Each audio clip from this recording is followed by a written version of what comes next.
ప్రభు పేరట మరొకసారి మీ అందరికీ హోసన్నా మినిస్ట్రీస్ తరపున హృదయపూర్వకమైన వందనాలు తెలియపరుస్తున్నాను. మరి ఈ సంవత్సరంలో అడుగు పెట్టాము, కొత్త సంవత్సరంలోకి. పాత సంవత్సరం ఎటుపోయిందో వెళ్ళి ఇప్పటికి ఎన్ని రోజులైంది మాట్లాడరా? ఈ 15 రోజుల్లో పాత సంవత్సరం ఎప్పుడన్నా ఫోన్ చేసిందా? చేయదు. వెళ్ళిందే కానీ ఫోను లేదు, ఉత్తరం లేదు. ఎట్టబోయిందో ఏమో.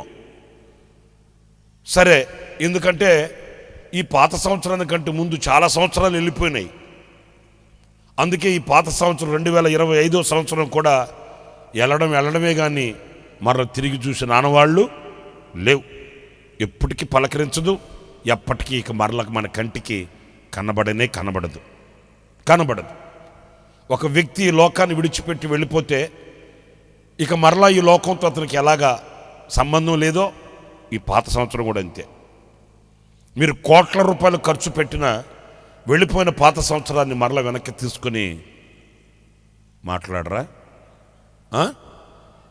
రాలేరు. అది నాకు మీరు సమాధానం చెప్తుండాలి. మరి పాత సంవత్సరం వెళ్ళిపోయింది, కొత్త సంవత్సరం వచ్చింది. మరి ఈ మార్పు ఏంటో అనేది మనిషిలో చూస్తే ఏమైనా కనిపిస్తుందా అంటే ఇదే ఈరోజు మనకు పాఠం. సంవత్సరాలు వెళ్ళిపోతున్నాయి, సంవత్సరాలు వచ్చేస్తున్నాయి. ఈ సంవత్సరాలు అలాగ వెళ్ళిపోతుంటే ఆ సంవత్సరాలు ఇలాగ వచ్చేస్తుంటాయి. కానీ దాటిపోతున్న సంవత్సరాలు, ముందుకొస్తున్న ఈ సంవత్సరాలు, ముందుకొస్తున్న సంవత్సరాలు, ఈ రెండింటి మధ్య అసలు మనం ఏమవుతున్నాం, మనం ఏమవ్వాలి, ఏమవుతున్నాం, ఎలా ఉంటున్నాము అర్థమవుతుందండి? ఇది ఒక ప్రశ్నగా, ఇది ఒక విశ్లేషణగా మనం తీసుకొని ఆలోచించాలి. నేను చాలాసార్లు చెప్తుంటాను. అదేంటంటే నిన్నటికి ఇవాళటికి మనలో మార్పు లేని ఎడల, మార్పు లేకపోతే ఈ దినం మనకు వ్యర్థమైపోయినట్టే. గత సంవత్సరానికి ఈ సంవత్సరానికి మనలో పురోగతి, ప్రగతి లేకపోతే, అభివృద్ధి లేకపోతే, మార్పు లేకపోతే ఈ సంవత్సరం కూడా అంతే. అందుకే ఆ తోట యజమానుడు అన్నాడు, ఎందుకు అనవసరం కదా, సంవత్సరాలు గతించిపోవడమే కానీ ఈ చెట్టు ఫలించట్లేదు కదా, దినాలు దొర్లిపోవడమే, రోజులు రాజులై కూర్చోవడం తప్ప ఏంటి మార్పు ఏంటి, ఫలితం ఏంటి? దీని వలన భూమి నిస్సారమైపోవడం తప్ప దీనివల్ల ప్రయోజనం, ప్రతిఫలం ఏమి కానరానప్పుడు ఎందుకు ఉంచాలి ఈ చెట్టుని? బహుభయంకరమైన భయాన్ని కలిగించే మాట ఇది. ఎందుకు ఉంచాలి ఈ చెట్టుని? ఇదేమైనా ఫలించి మార్పు చెంది ప్రగతి పదంలోనికి ముందుకు వచ్చి ఇచ్చిన అవకాశాన్ని సద్వినియోగం చేసుకొని, ఉన్న అవకాశాన్ని వాడుకొని, ఉపయోగించుకొని శ్రేయస్కరమైన అనుభవంలోకి వస్తే ఓకే అనుకోవచ్చు. లేదే, పీకల కానా తినడం, ఊరంతా నాదేనని ఊరేగడం తప్ప. ఆకులేమో పచ్చగా ఉన్నాయంట, ముఖమేమో నూనె గారిపోతుందంట, తక్కువ టయ్యు, షూటు, బూటు, హ్యాటు వేసుకొని అయ్యగారు 6 జిల్లాలకు అందగాడిలాగా తిరుగుతున్నాడంట. మరి ఆకారమేమో ఇలాగుంది, లోపల చూస్తే ఎకారం కనబడుతుంది. ఏంటిది? తీసేయ్. పాపం తోటమాలి వేడుకున్నాడు, అయ్యా ఇన్ని సంవత్సరాలు చూసాం కదా, ఇదొక్క సంవత్సరం గడువివ్వు, ఇదొక్క సంవత్సరం కూడా చూద్దాం. నేను బాగా లోతుగా తవ్వి ఎరువు వేసి ఈ సంవత్సరం కాస్త నేను ఇంకొంచెం మేలులతోనూ ఆశీర్వాదాలతోనూ నింపుతాను. ఇకనైనా వివేకం కలిగి, వివేచన కలిగి మేలులు పొందుకొని ఫలించిందా, అభివృద్ధి చెందిందా, ఆశీర్వదించబడిందా సరే, లేకపోతే తర్వాత ఆలోచిద్దాం. ఇప్పుడు ఇదే మనం ఆలోచించాల్సిన విషయం అండి. మనం ఏమనుకుంటున్నాం? 2025వ సంవత్సరం బాగా తిన్నా, తిరిగా, ఊరేగా, ఊరంతా నాదేనని రాయించుకున్నా, స్థలాలు, పొలాలు కొన్న, ఆస్తులు పాస్తులు సంపాదించా, ఇంకా వెండి బంగారాలు మూట కట్టి 4 తరాలకు మిగలబెట్టి ఇనపెట్లు తొక్కిపెట్టా. ఇక మనకేంటి 25వ సంవత్సరం బాగా కలిసి వచ్చింది, 26వ సంవత్సరం ఎందుకు కలిసి రాదు? ఇలాగ మనం సంబరపడిపోతూ అంబరాలు అంటేటట్లు సంబరాలు చేసుకుంటుంటే దేవుడు అంటున్నాడు, చూస్తున్నా నీ సంగతి చూస్తున్నా. అసలు నీవు ఎవరో నీకు అర్థమవుతుందా? నువ్వు చేయాల్సిందేంటో నీకు తెలుస్తుందా? నీ గతి, నీ స్థితి ఏంటో నీకు అర్థమవుతుందా? లైట్లు కట్టి, మైకులు పెట్టి, వేదికలేసి, పాస్టర్లు పిలిపించి పద్యాలు పాడించి, ఇన్ని కార్యక్రమాలు ఎందుకయ్యా నీకంటే అసలు నువ్వు ఎవరో నీ సంగతి ఏంటో నీకు అర్థం కావట్లే. మీసాలు మెలేసి, కాళ్ళు రగరేసి, చేతి నిండా డబ్బు, ఒంటి నిండా బంగారు, ఇంటి నిండా జనాన్ని చూసి మురిసిపోతూ ఇక నాకు ఎదురేంది అన్నట్లుగా నువ్వు సంబరపడిపోతుంటే ఈ రాత్రి, ఈ మొదటి ఈ దినములలోనే, ఈ సంవత్సర ఆరంభములోనే ప్రభు నిన్ను వెన్ను తట్టి, నీ నిద్రలోంచి నిన్ను తట్టి లేపడానికి నీ కొరకే దిగి వచ్చిన శుభరాత్రి ఇది. హల్లెలూయా, హల్లెలూయా.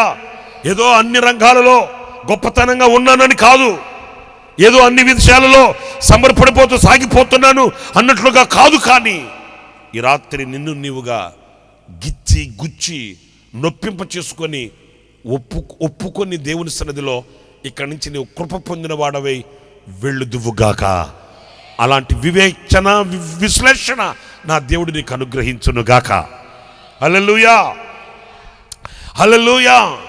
నా ప్రియమైన సహోదరులారా, ఈ రోజున మనిషి అనేక అనవసరమైన వ్యర్థమైన వాటి యందు మురిసిపోతూ సంతోషిస్తున్నాడే, కానీ ఏమేమి నేను పోగొట్టుకుంటున్నాను, ఏమేమి జారవిడ్చుకుంటున్నాను అనే వివేకమైన మనసుకి ఈరోజు మనిషి దిగి రావట్లేదండి. నా ప్రియమైన దేవుని బిడ్డలారా, దేవుని వాక్యంలో మనం గమనించవలసింది ఏంటంటే, ఒక చెట్టుని వేసినప్పుడు అది ఫలించాలి, ఆ చెట్టు అభివృద్ధి చెందాలి, ఆ చెట్లు ఫలములు ఇవ్వాలి. అది తండ్రికి, యజమానునికి ఆనందం, సంతోషం కలుగు చేస్తుంది. అలా కాకుండా తన స్థితిని తాను మర్చిపోయింది అనుకోండి, తన గతిని తాను మర్చిపోయి నేను కూడా ఒక ఆశీర్వాదకరమైన వ్యక్తినే అన్నట్లుగా ఏదో కనబడడానికి కనబడుతుంటే దానివల్ల ప్రయోజనం ఏమీ లేదండి. ప్రియమైన వారులారా, పరిశుద్ధ గ్రంథంలో చక్కటి మాట మీరు చదువుతారు, చాలాసార్లు చదువుంటారు. ఒక్క మాట నేను ఈ పూట చాలా క్లుప్తంగా నేను చదివి వినిపించి మీకు ఆ విషయాలు నేను వివరించి ముగిస్తాను. అదేంటంటే, పరిశుద్ధ గ్రంథంలో మీరు చూడండి ఆ మాటని. పేతురు రాసిన మొదటి పత్రికలో 2వ అధ్యాయం 9వ వాక్యంలో మీరు ఒక మాట మీరు చదువుతారండి. అది నేనే చదువుతాను, మీరు చూడండి ఆ మాటని. మీరు చీకటిలో నుండి ఆశ్చర్యకరమైన తన వెలుగులోనికి మిమ్మల్ని పిలిచిన వాని గుణాతిశయములను ప్రచురము చేయు నిమిత్తము. ఎవరంటే మీరు, ఎవరంటే మనం, ఏంటిది? ఏర్పరచబడిన వంశమును, రాజులైన యాజక సమూహమును, పరిశుద్ధ జనమును. ఈ మాట మీరు ఆలోచించండి. దేవుని సొత్తైన మనం ఎవరమంటండి? అందరు చెప్పండి, ఎవరంటండి? మనం దేవుని సొత్తైన ప్రజలము, దేవుని సొత్తైన ప్రజలం. ఈరోజు మనకు అది తెలియట్లే. నేను ఆయన సొత్తైన జనాంగం, నేను ఆయన స్వాస్థ్యం, నేను ఆయనకు సొంతం, నేను ఆయన సొత్తు. వింటున్నారండి? ఓ పెన్ కొన్నాను, నేను ఓ పెన్ కొన్నాను. దీనికి నేను 25 రూపాయలు ఖర్చు పెట్టి ఈ పెన్ కొన్నాను కనుక ఇది ఎవరి సొత్తు? మాట్లాడరా? నా సొత్తు. ఎవడైనా దీన్ని దొంగిలించాడు అనుకోండి, ఎవడైనా దీన్ని పట్టకపోయాడు అనుకోండి, నా మనసు చివక్కమంటది, నా గుండె గాయం అవుతుంది. ఎందుకంటే నా సొత్తు ఒకరి చేతిలో ఉండడం ఏంటి? నా సొత్తు ఒకరి ఇంట్లో ఉండడం ఏంటి? నా సొత్తు ఒకరికి ప్రయోజనకరంగా వాడబడుతూ ఉంటే, ఒకరి చేతుల్లో కీలుబొమ్మలాగా తిరుగుతుంటే, ఒకరి చేతుల్లో బానిసపు బ్రతుకుతుంటే, నేను ఖర్చు పెట్టి కొన్న నా సొత్తైన నా స్వాస్థ్యం నాకు చెందకపోతే ఆ బాధ ఏంటో నాకు తెలుస్తుంది. సరేలే, నా సంగతి పక్కన పెట్టండి. మీ ఇంటి స్థలాన్ని వెనకున్న వాళ్ళు ఒక 10 అడుగులు వాళ్ళు ఆక్రమించుకున్నారనుకో, పండగ చేసుకుంటావా? మాట్లాడరేంటి? అలాంటి గాంధీ తాత మనముళ్ళు మనవరాళ్ళు ఎవరైనా ఉంటే చెయ్యొత్తను చూద్దాం. కొబ్బరికాయ కొట్టి మీకు పూల దండేసి కొబ్బరికాయ కొట్టి మిమ్మల్ని మోంబు తెలిగిచ్చి మీకు దండం పెట్టుకుంటాం మేము.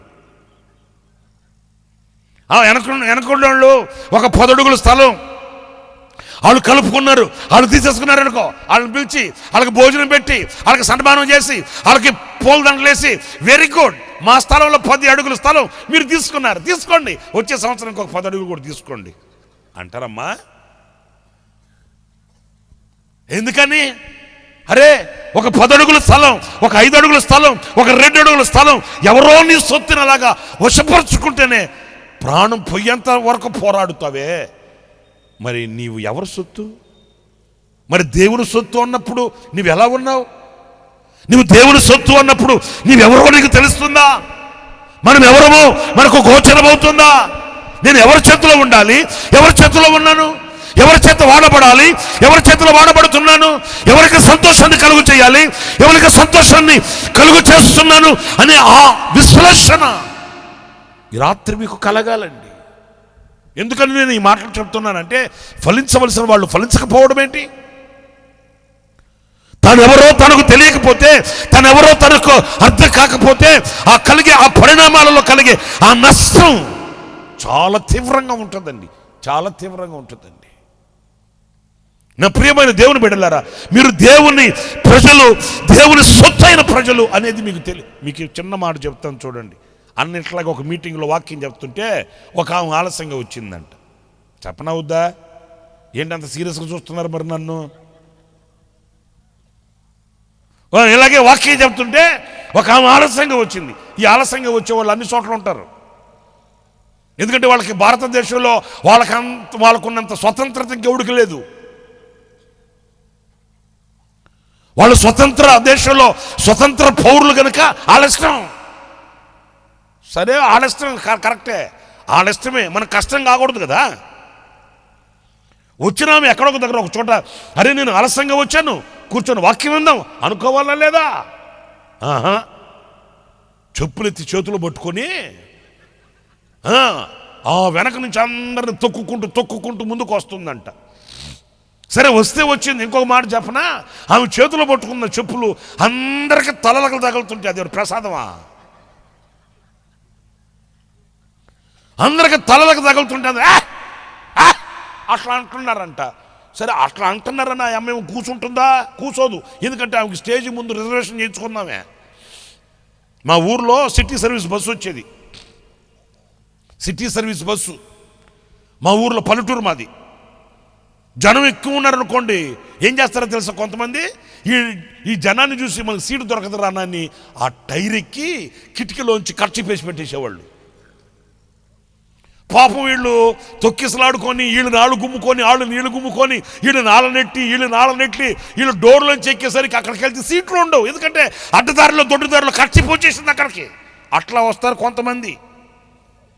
వాళ్ళు ఆలస్యంగా వచ్చినా వాళ్ళకి స్టేజీ ముందు 3వ వరుసలోనో 4వ వరుసలోనో 2వ వరుసలోనో వాళ్ళకి ఒక సీట్ రిజర్వేషన్ లేకపోయినా పక్కనున్న వాళ్ళు నెట్టేళ్ళు కూర్చుంటారు వీళ్ళు. అలాగ వస్తుందంట ఆ అమ్మ. ఇది ఆ స్టేజీ ముందుండే సీట్ నాది అన్నట్టు.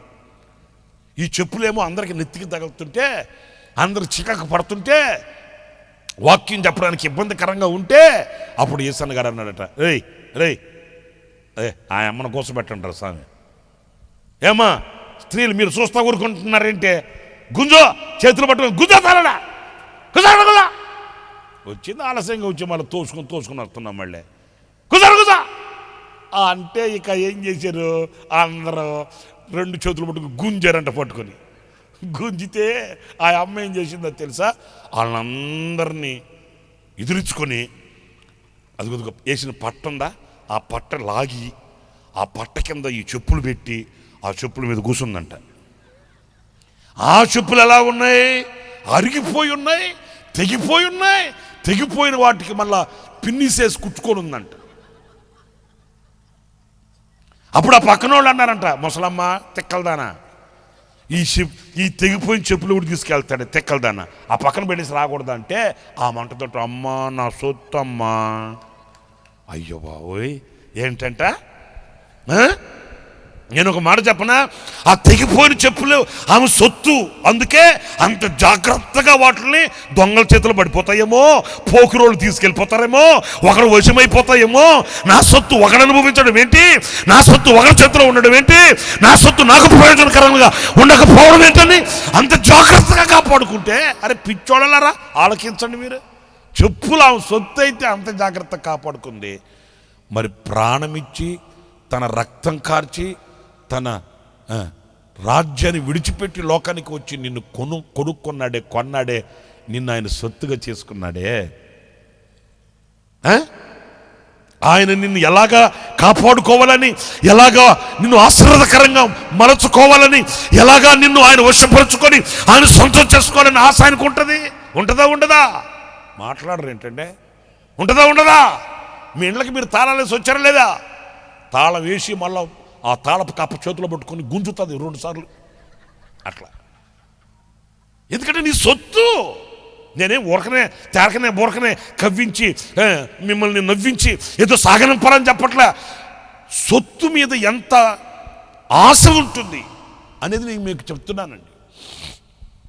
కానీ ఈరోజు మనం బాధపడవలసిన విషయం ఏంటంటే, ఆ భావన మనకున్నట్లే. ఏ భావన? నేను ఆయన సొత్తు, నేను లోకపు పొత్తు కాదు, నేను లోకానికి సంబంధించిన వ్యక్తిని కాదు, నేను విలువ పెట్టి కొనబడిన వాడిని, నా కొరకు పరిశుద్ధులైన దేవుడు రక్తం కార్చాడు, నా దేవుడు నా కొరకై ఆయన లోకానికి దిగవచ్చి ఆయన అనేక శ్రమలను అనుభవించి నన్ను విమోచించి నన్ను రక్షించి ఆయన చీకటిలో నుండి ఆశ్చర్యకరమైన వెలుగులోనికి నన్ను పిలిచాడు. మనకున్నట్ల ఆ భావన.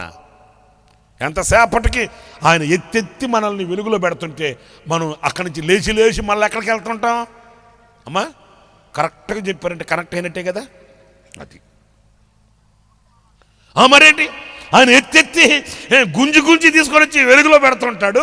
మనం మాత్రం సంవత్సరానికి ఒకసారి మరలా వెనక్కి వెళ్ళి ఆ చీకట్లో పడి, ఆ రొచ్చులో పడి, ఆ గోతులో పడి దొరలాడి మరలా మలినమంతా నెత్తి మీద పోసుకొని మరలా వచ్చి ఏమంటామో తెలుసా? అపరాధిని యేసయ్య. ఎన్ని సంవత్సరాలు అపరాధిరా నాయన నువ్వు నిరపరాధి అయ్యేది ఎప్పుడు? ఎల్లడం గోతులో పడడం, ఎల్లడం నూతులో పడడం, ఎల్లడం ఆ మురికిలో పడడం, ఎల్లడం ఆ పాపములో ఆ చీకటిలో పడడం, మరలా లేచి వచ్చి నెపమెంచకయ్యా నీ కృపలో, తర్వాత చేసేదంతా చేస్తానే ఉంటాను. నిజమే నేను చెప్పిన మాట, సరదా కాదు. అయ్య బాబు, ఈ రోజున ఎంత బాధ కలుగుతుందంటే, ఎంత విచారం కలుగుతుందంటే, ఏర్పరచబడిన వారు సహితం ఈ రోజున వాళ్ళు ఉండవలసిన స్థానం, వాళ్ళు బ్రతకవలసిన బ్రతుకు, వాళ్ళు జీవించవలసిన ఆ జీవితం యొక్క విలువ వాళ్ళకి తెలియట్లేదండి. నా ప్రియమైన సహోదరులారా, మనము ఆయన సొత్తైన ప్రజలము, చీకటిలో నుండి ఆశ్చర్యకరమైన వెలుగులోనికి మనం పిలువబడిన వారము అన్నప్పుడు ఆయన సొత్తు ఆయనకు సొంతమై ఉండాలనేది ఈ రాత్రిని గుర్తిస్తే, నీవు ప్రార్థించి ఈరోజున లోకానికి చేరువై దేవునికి దూరమై ఒకవేళ బ్రతుకుతుంటే, నీ బ్రతుకులో ఈ సంవత్సరపు ప్రారంభంలోనే ఒక మార్పు కలగాలి.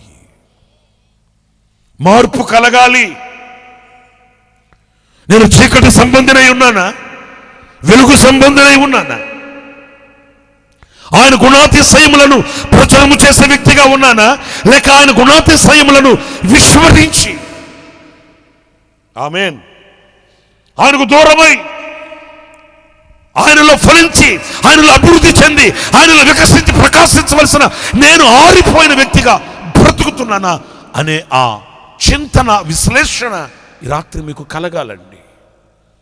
ఏదో సాగిపోతూనే తినాలని కాదు, ఏదో దొరికిపోతూనే తినాలని కాదు, ఏదో నేను కూడగట్టి మూటగట్టి ఏదో సంపాదించి గొప్ప స్థితిలో నేను బ్రతుకుతున్నానని కాదు. కాలం అనే కాలం నాకు కాటు వేయక మునిపే, కుంకి మంచం ఎక్కక మునిపే, నీలో ఉన్న శరీరంలో ఉన్న అవయవాలు నీకు ఆరోగ్యకరంగా పనిచేస్తున్నప్పుడే ఆయనను ఎదుట నిలిచి మాట్లాడుతున్న మాటకి ఈ రాత్రి నువ్వు స్పందించాలని దేవుని వాక్యాన్ని బట్టి నేను బతిమాలుకుంటున్నాను. ఈరోజు నీవు దేనికి లొంగి వంగి దేనికి సొంతమై ఉన్నావు? నేను ఎప్పుడో చిన్నప్పుడు విన్న ఒక చిన్న విషయం చెప్తాను. ఒక కార్పెంటర్ ఉన్నాడంట. కార్పెంటర్ వాళ్ళ అబ్బాయికి చిన్న పడవ ఒకటి చేసి ఇచ్చాడంట. చిన్న పడవ. ఎందుకంటే వాళ్ళ ఇంటి ముందు పంటకాలం వెళ్తూ ఉంటుంది. ఈ చిన్న పిల్లగాడు ఆ పంటకాలంలో ఆడుకోవడానికని ఏం చేశాడు, ఆ తండ్రి ఆ కొడుక్కి ఒక చిన్న పడవ చేసి ఇచ్చాడు. ఈ బుడ్డోడు పని ఏంటి, సాయంకాలం ఇంటికి రావడం, పుస్తకాలు ఇంట్లో పెట్టడం. ఇప్పుడు అట్లాంటి ఆటలు ఏమీ లేవులే. ఇప్పుడు ఆడే ఆటలు వేరుగా ఉంటున్నాయి. మేము చిన్నప్పుడు ఆడుకున్నాం ఆ ఆటలు. ఇప్పుడున్నాయా? మనం చిన్నప్పుడు ఆడుకున్న ఆటలు ఉన్నాయా? ఏమన్నా ఉన్నాయా? లేవు. మనం చిన్నప్పుడు ఎంత ముద్దుగా ఎంత చక్కగా ఆడుకున్నాం. తొక్కుడు బిల్లాట, మళ్ళీ టైర్కి తాడు కట్టి, మరి కొన్ని ఆటలు ఉన్నాయి. గోలికాయలు. ఇప్పుడు గోలికాయలు గీలికాయలు ఏమి లేవు. ఇప్పుడు అన్ని ఆటలన్నీ పిల్లల దగ్గర ఇప్పుడు అలాంటివి ఏం కనబడట్లే. ఆడికి సెల్ ఫోన్ ఇస్తే చాలు, ఆడాల్సిన ఆటలు చాలా ఉన్నాయి. సరే, ఈ అబ్బాయి పని ఏంటంటే సాయంకాలం ఇంటికి రావడం, పుస్తకాలు అక్కడ పెట్టడం, కాసేపు సరదాగా ఈ పడవ తీసుకెళ్ళి నీళ్ళల్లో విడిచిపెట్టి పరిగెత్తుకుంటూ వెళ్ళి మళ్ళీ అక్కడికి వెళ్ళి ఈ పడవ వస్తూ ఉంటే దాన్ని అలాగా పీల్చి మళ్ళీ ఆ పడవను తీసుకోవడం, మరలా పరిగెత్తి అల్లంత దూరాన్ని విడిచిపెట్టడం, మరలా అది వస్తూ ఉంటే ముందుగా పరిగెత్తి ఆనందంతో సంతోషంతో దాన్ని ఆడుకుంటున్నాడా. ఒకరోజు ఏం జరిగింది, నీటి ప్రవాహం ఎద్దడి ఎక్కువ ఉన్నందువలన వీడి చెయ్యి దాటి చేతిలో నుంచి జారిపోయి ఆ పడవ కొట్టుకుపోయింది. చిన్నపిల్లగాడు కదా, ఏం చేస్తాడేంటి, బోర్ని ఏడుపుకెత్తుకున్నాడు. పడవ చేజారిపోయింది, కొట్టకపోయింది. బాధాకరమైన విషయం. గొక్క తిప్పుకోకుండా ఏడ్చాడు. ఏం చేస్తాడు? సాయంకాలం తండ్రి వచ్చాడు. తండ్రి దగ్గరికి వెళ్ళి ఏడుస్తుంటే తండ్రి అన్నాడు, సరే నాన్న, పోతే లేరా, నేనే కదా దాన్ని చేసింది, ఇంకొకటి చేసిస్తాలే. అట్లా అంటే, కాదు డాడీ, నాకు అదే కావాలి డాడీ అని డాడీ మీద దాడికి వెళ్ళాడు. ఎంత దాడి చేస్తే దాటిపోయిన పడవ చేతికి వస్తుందా? మాట్లాడరేంటి? సరే, తండ్రి చెప్పాల్సిన రీతిగా చెప్పాడు. నాయన, అరే నేనేరా చేసింది దాన్ని, నాకు అసాధ్యమైంది ఏముందిరా, ఇంకోటి చేస్తాను, ఇంకోటి ఇస్తాను, అలాగే ఆడుకుందూలేరా. అబ్బే, సరే తండ్రి బుజ్జగించి ఆ మాట ఏమాట చెప్పి, సరే అలాగే దాన్ని నేను తీసుకొని వచ్చిస్తాను నీకు అంటే, కొడుకు అన్నాడు, ప్రామిస్ చేయి, నా చేతిలో చెయ్యేసి ఒట్టి ప్రామిస్ చేయి, దాన్నే తీసుకొని వచ్చిస్తానని. సరే, పిల్లగాడు కదా, ఏం తెలుసు అని, అలాగేరా నేను తీసుకొని వచ్చిస్తాను రా అని ఆ భయం ఇచ్చాడు, ఆ ఏడుపు మానిపించాడు, నిమ్మళపరిచాడు, అయిపోయింది. ఒకరోజు ఏం జరిగింది, బిడ్డను తీసుకొని పిల్లగాడిని తీసుకొని సంతకి వెళ్ళాడంటే. సంతకే, ఎక్కడికి మాట్లాడరా, సంతకెళ్ళి సరుకులు కొనుక్కుంటుంటే ఈ పిల్లగాడు ఏం చేస్తాడేంటి, వాళ్ళ డాడీ ఆ సరుకులు కొనుక్కుంటుంటే వాళ్ళ డాడీ చెయ్యి విడిచిపెట్టి ఆ కొట్టు ఈ కొట్టు అలాగే తిరుగుతూ చూస్తే ఒక కొట్లో ఈ పడవని తాడేసి కట్టేస్తున్నారంట. బుడదే తాడికి ఏలాడ తీసి కట్టేస్తున్నారంట. ఏ కొట్లో నన్ను అడగొద్దు, నేను చెప్పను. ఎందుకంటే కొందరు కొన్ని కోట్లలో కట్టేస్తున్నారండి, కొన్ని కోట్లలో కొందరిని. మీకు అర్థమవుతుంది, బాపట్ల వాళ్ళకి అర్థం కదేంటి, అమ్మా మీ సంగతి నాకు తెలియదేంటి. ఎవరెవరు ఏ కోట్లలో కట్టబడి ఉన్నారో, ఎవరెవరు ఏ కోట్లలో పట్టబడి ఉన్నారో మీకు తెలుసు, మీ అంతరంగానికి తెలుసు. వాళ్ళకి రోజుకి ఏదో ఒక వేళ, రోజులో ఏదో ఒక సమయాన ఆ కొట్టుకెళ్ళి రాకపోతే కుదరదు. అంత కమ్మగా నవ్వుతున్నారు, మీకు అర్థమైనట్టే, నా ప్రయాస ఫలించినట్టే. ఎందుకంటే కొంతమందికి ఆ కొట్లకి వాళ్ళకున్న బంధం, అది ఎంత బంధం అంటే, అమ్మా దేవుడా, ఒక్కొక్కరు సర్వీసు. ఒక ముసలమ్మని యేసన్న గారి దగ్గర తీసుకుని వస్తే ప్రార్థన చేయించడానికని సొట్ట కంపంట అన్నాడట. ఓ ఎన్నో సొట్ట తాగుతావా అన్నాడట. తాగుతావా అంటావేంటి అనిందంట ఆమె. అప్పుడు అన్నాడట, నేను ప్రార్థన చేస్తాను కానీ మనీ అంటే అవనిందంట. పక్కున్నవి బాగా అంటే ఏంటి, 38 సంవత్సరాలు సర్వీసు. ఏం సర్వీసు? సొట్ట సర్వీసు. మరి ఆమె సంగతి చెబుతూ వీరందరూ నవ్వారు. కానీ మీ సర్వీసు దేంట్లోనో ఒక్కొక్కరికి ఇంత సర్వీస్ ఉంది నెత్తి మీద, నాకు కనబడుతుంది. ఒక్కొక్కరి నెత్తి మీద ఇంత సర్వీస్ ఉంది.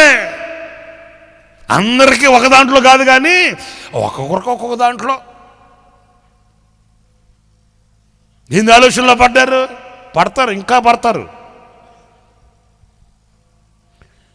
ఆ కొట్లలో కట్టేయబడి ఉంటే, ఆ కొట్లలో బంధించబడి ఉంటే, ఆ కొట్లలో బానిసలుగా బ్రతుకుతుంటే, ఆ కొట్లలో వాళ్ళ చేతి క్రింద బానిసపు కళ్ళతో కట్టబడి ఉంటే చూశాడు. ఇదిగో ఈ బిడ్డ, ఈ చిన్నోడు. వింటున్నారా? వింటున్నట్టు నటిస్తున్నారా?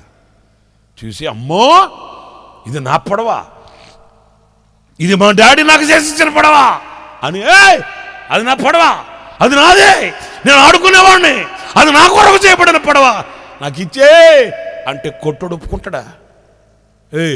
ఎవడరా నువ్వు బుడ్డోడు, ఎలా అయ్యో నాదే అట్లా అంటే, ఆ కొట్టోడ నీదైతే ఓ పని చేయి, 100 రూపాయలు ఇస్తా. 100 రూపాయల? నాది నీదేంటి, ఇంకొకరిదేంటి? అట్లా పరిగెత్తుకుంటూ వెళ్ళి ఈ బుడ్డోడు, ఈ కుర్రోడు వాళ్ళ నాన్నని తీసుకొచ్చి వాళ్ళ నాన్నకు చెప్పాడు, డాడీ నువ్వు నాకు చేసి ఇచ్చావే పడవ, నెలలో కొట్టకపోయిందే, నా చేజారిపోయిందే ఆ పడవ, అదిగో అక్కడ కొట్లు కట్టేస్తున్నారు డాడీ. ఊరి ఆ కొట్లోకి ఎందుకు వెళ్ళిందో. సరే వాళ్ళ డాడీ వచ్చాడండి. డాడీ వస్తే నిజమే. అప్పుడు వాళ్ళ డాడీ అడిగాడు, ఏ బాబు ఈ పడవ నేనే చేసినాయా, నా స్వహస్తాలతో చేసి దీన్ని, కాకపోతే నా కుమారుని చేతుల్లో నుంచి ఈ పడవ ఏమైంది, జారిపోయింది, దాటిపోయింది. నా కొడుకు ఏడ్చి నా చేతిలో చేయి వేసి నిబంధన చేయించుకున్నాడు, అయినా నీ కొట్లోకి వచ్చింది, ఇది నాదే.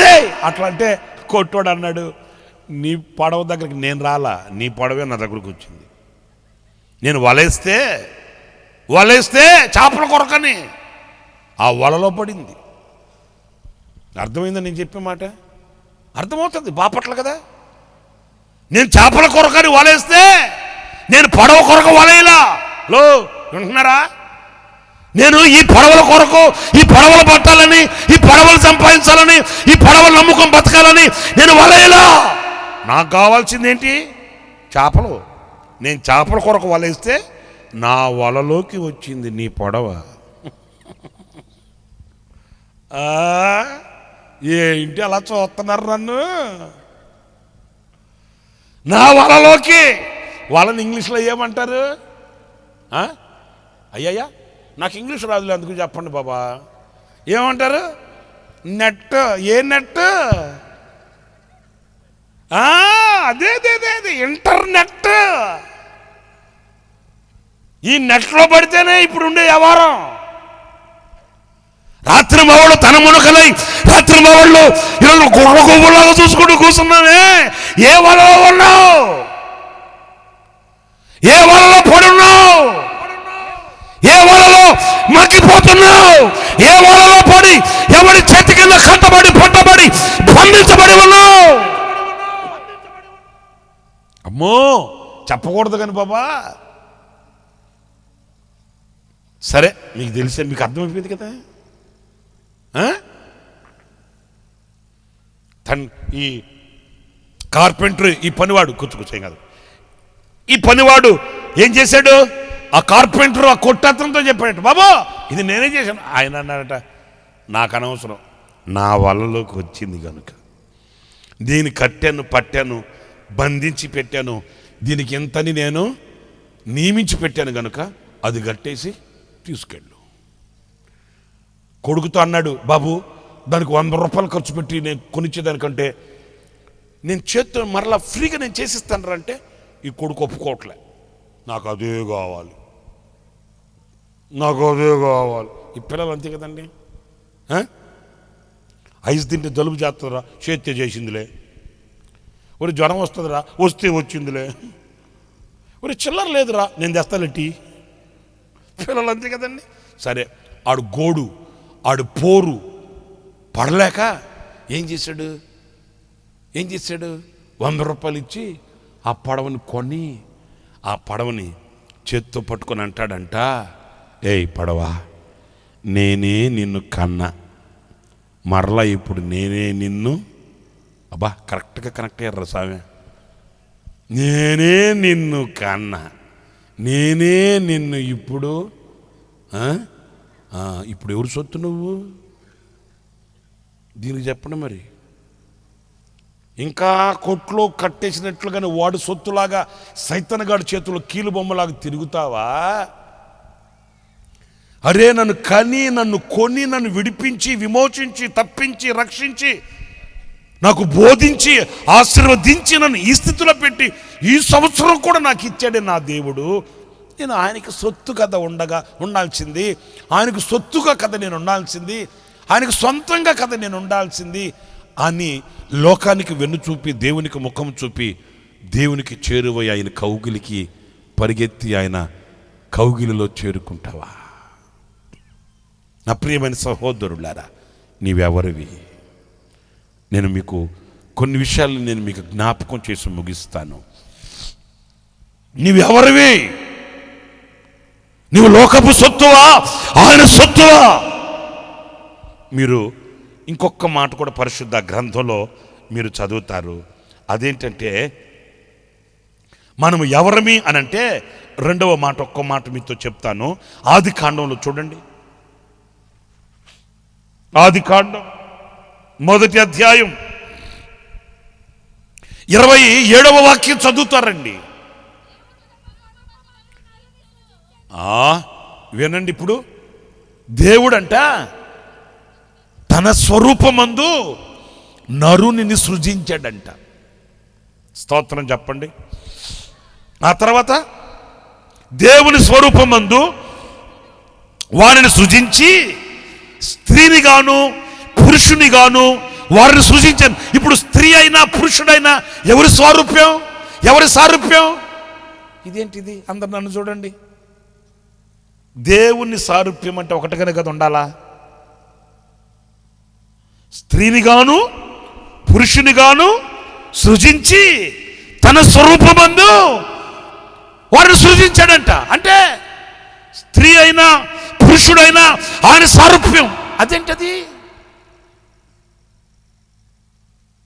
ఆయన సారూప్యం పురుషుడు అనంటే ఆయనలాగానే పురుషుని చేశాడు అనుకోవచ్చు. కాదు, స్త్రీ అయినా పురుషుడైనా ఆయన సారూప్యం. ఇప్పుడు నాకు మీరు సమాధానం చెప్పండి, మనం ఎవరిమి? దేవుని స్వరూపం. అందరు నన్ను చూడాలి, చాలా క్లుప్తంగా ముగిస్తాను. మనం ఆయన స్వరూపం. ఇక్కడ స్త్రీ పురుషుడైన భేదము లేదు. స్త్రీలైనా పురుషులైనా ఆయన స్వరూపం. ఏ స్వరూపం అయ్యా ఆయన స్వరూపం?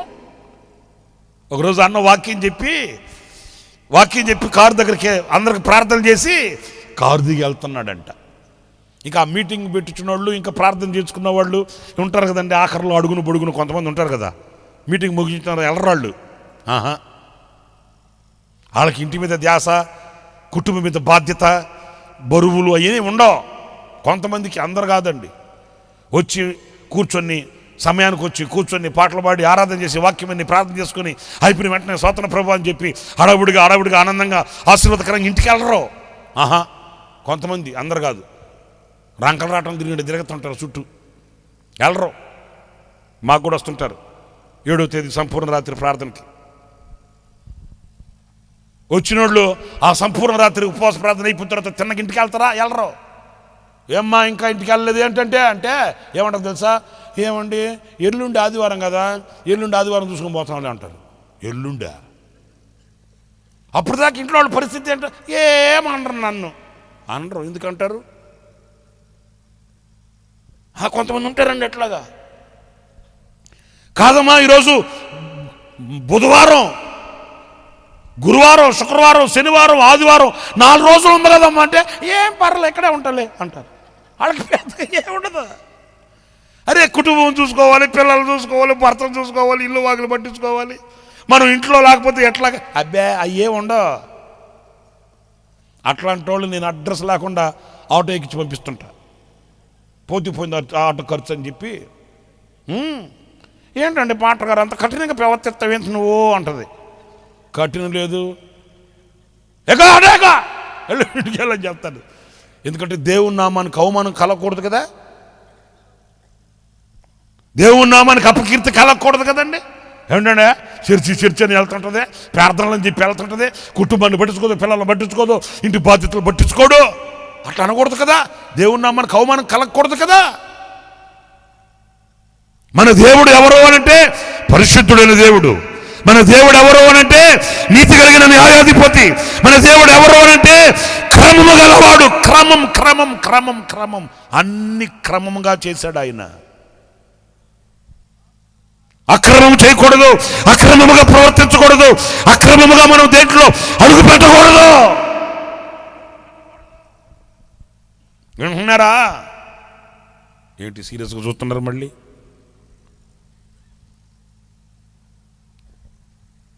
స్తోత్రం, హల్లెలూయా. సరే, అన్న కారు దగ్గరికి మెట్లు దిగి వెళ్తుంటే ఒక 25-30 మంది అన్నానికి వెళ్తా ఉన్నారంట. వీళ్ళకి ఏం పని అండి? యేసన్న గారు వాకింగ్ చెప్పి ప్రార్థన చేసి ఆయన కారుకి ఆయన వెళ్తాడు. ఈ కోట ముగించిన వాళ్ళు, ప్రార్థన ముగించిన వాళ్ళు హడావుడిగా ఇంటికి వెళ్ళొచ్చుగా. ఏమో ఘనంగా యేసన్న గారిని సాగనంపాలి. వీళ్ళు సాగనంపకపోతే యేసన్న గారు కారు ఎక్కలేడు అన్నట్టు.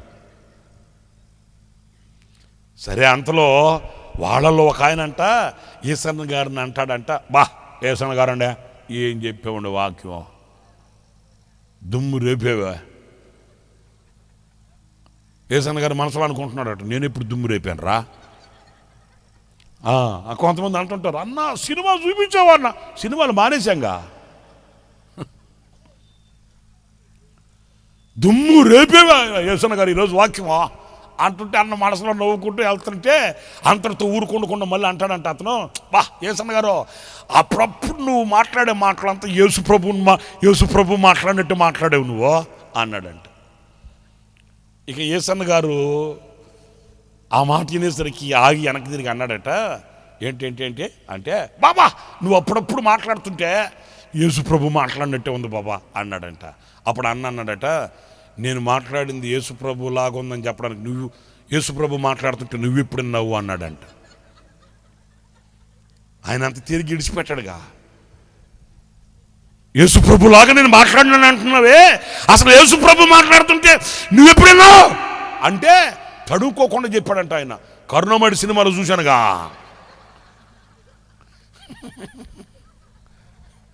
ఈ బ్యాచ్ ఏ బ్యాచ్ ఇది? మాట్లాడరేంటి? అంటే ఆయన అనుకున్నది ఏంటంటే కరుణమడి సినిమాలో చూపించాడే అదే ఆయన స్వరూపం అనుకుంటున్నాడు, అదే ఆయన పోలిక అనుకుంటున్నాడు, అదే ఆయన స్వరం అనుకుంటున్నాడు. ఏది? కరుణమడి సినిమాలో అమ్మలారా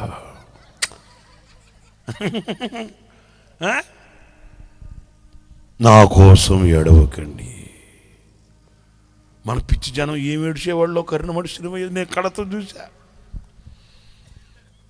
కరుణమడి సినిమా వేస్తుంటే నాయన ఏడ్చి సీది పక్కన వాళ్ళ మీద రాసి గోల చేసేవాళ్ళు.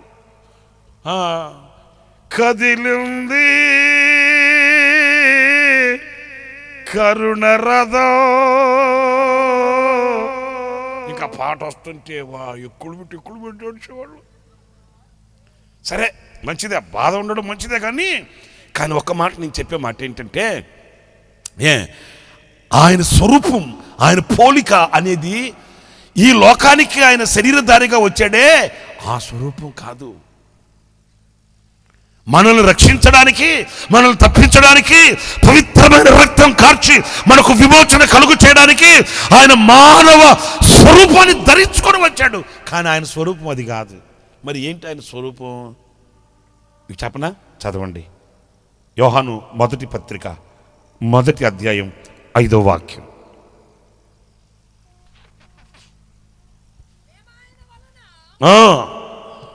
మేమాయన వలన విని మీకు ప్రకటించు వర్తమానమేదనగా నోట్ ఇట్. ఏమై ఉన్నాడంట ఆయన? అందరు చెప్పండి అమ్మా, దేవుడు ఏమై ఉన్నాడు? అందరు చెప్పండి, వెనకున్నోళ్ళు కూడా చెప్పచ్చు కదా. ఏమై ఉన్నాడు అంటే ఆయన స్వరూపమే వెలుగు. ఇప్పుడు మనల్ని ఏ రూపంలో, ఏ స్వరూపంలో చేశాడు? ఆయన వెలుగై ఉన్న ప్రకారం మనల్ని వెలుగుమయముగా చేశాడు. మనం ఎవరమే చెప్పండి? ఇప్పుడు చెప్పండి, ఎవరు మనం? చీకట్లో ఉండే చీకటి సంబంధంలో కాదు సుమా. ఈ రోజున ఆ చీకటి బ్రతుకులోనికి, ఆ చీకటి సంబంధమైన ఆచారాలలోనికి, ఆ చీకటి సంబంధమైన జీవిత అనుభవాలలోనికి ఎందుకు వెళ్ళాము? మరి దేవుని పోలిక ఏమైంది? దేవుని సారూప్యం ఏమైంది? ఆయన మనల్ని చీకటి సంబంధులుగా చేయలేదే. ఆయన మనల్ని లోక సంబంధమైన, ఆచార సంబంధమైన ఆ చీకటి బ్రతికేటట్లు ఆయన మనల్ని సృష్టించలేదే. ఆయన పోలికలో చేశాడు. ఏంటి ఆయన పోలిక? వెలుగు. వెలుగు ఉన్న చోట చీకటి ఉంటుందా? ఇప్పుడు ఇన్ని లైట్లు కట్టాం, ఫోన్ చేసి చీకటికి ఏంటి నవ్వుతారేంటి? చీకటికి ఫోన్ చేసి 9440 22337788 నోట్ చేసుకోండి, చీకటి ఫోన్ నంబర్. అప్పుడప్పుడు కావాలంటే ఫోన్ చేస్తారు. ఫోన్ చేసి, హలో చీకటి బావా ఎక్కడున్నా రా, ఇంటికి రాకూడదు, మజ్జిగ సొక్క తాగేసిపోతూ,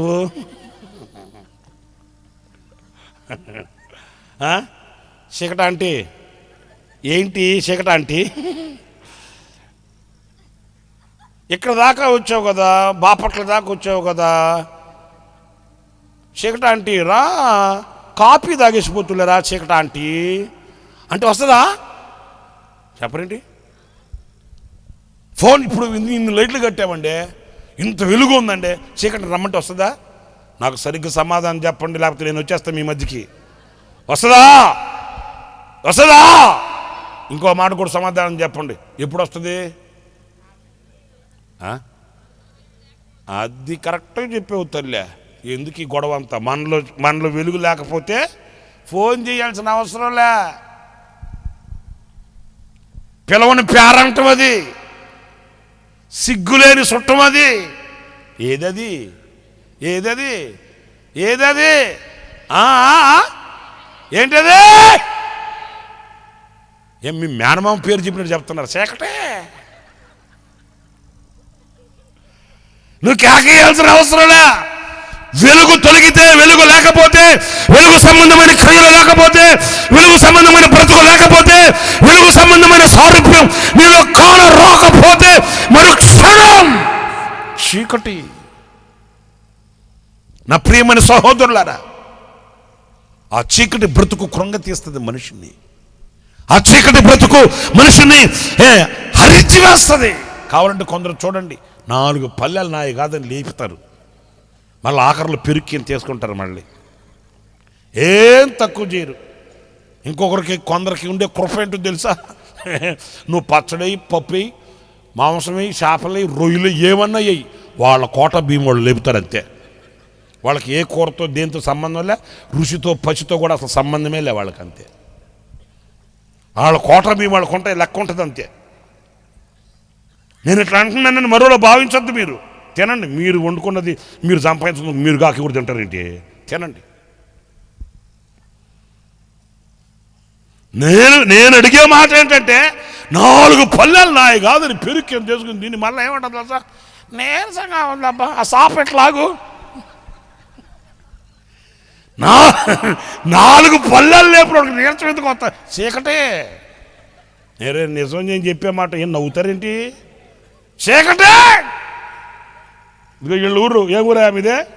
వెంగళాయపాలెం.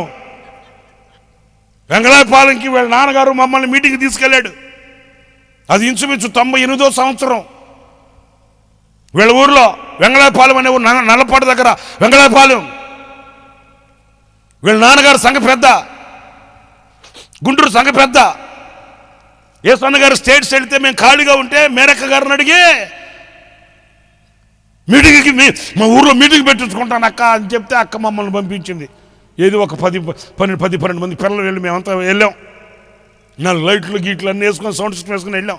చిన్న స్కూల్ గ్రౌండ్ వెంగళాయపాలెంలో. సరే మీటింగ్ పెట్టి వాకింగ్ చెప్పా. వచ్చారులే గట్టిగా ఒక 150 మంది వచ్చి ఉంటారు. అది పెద్ద మహాసభ అప్పుడు మనకు. సరే ఇక వాకింగ్ చెప్పిన తర్వాత ప్రార్థన చేశా. ఇక అందరు వెళ్ళిపోయారు. అక్కడ కుర్చీ చేసుకుని కూర్చుంటే నాతో వచ్చిన బ్రదర్స్ అంతా ఆ లైట్లు గిట్లన్నీ ఇప్పుకొని అని సర్దుకుంటున్నాడు. అప్పుడు ఒక ఆమె వచ్చింది.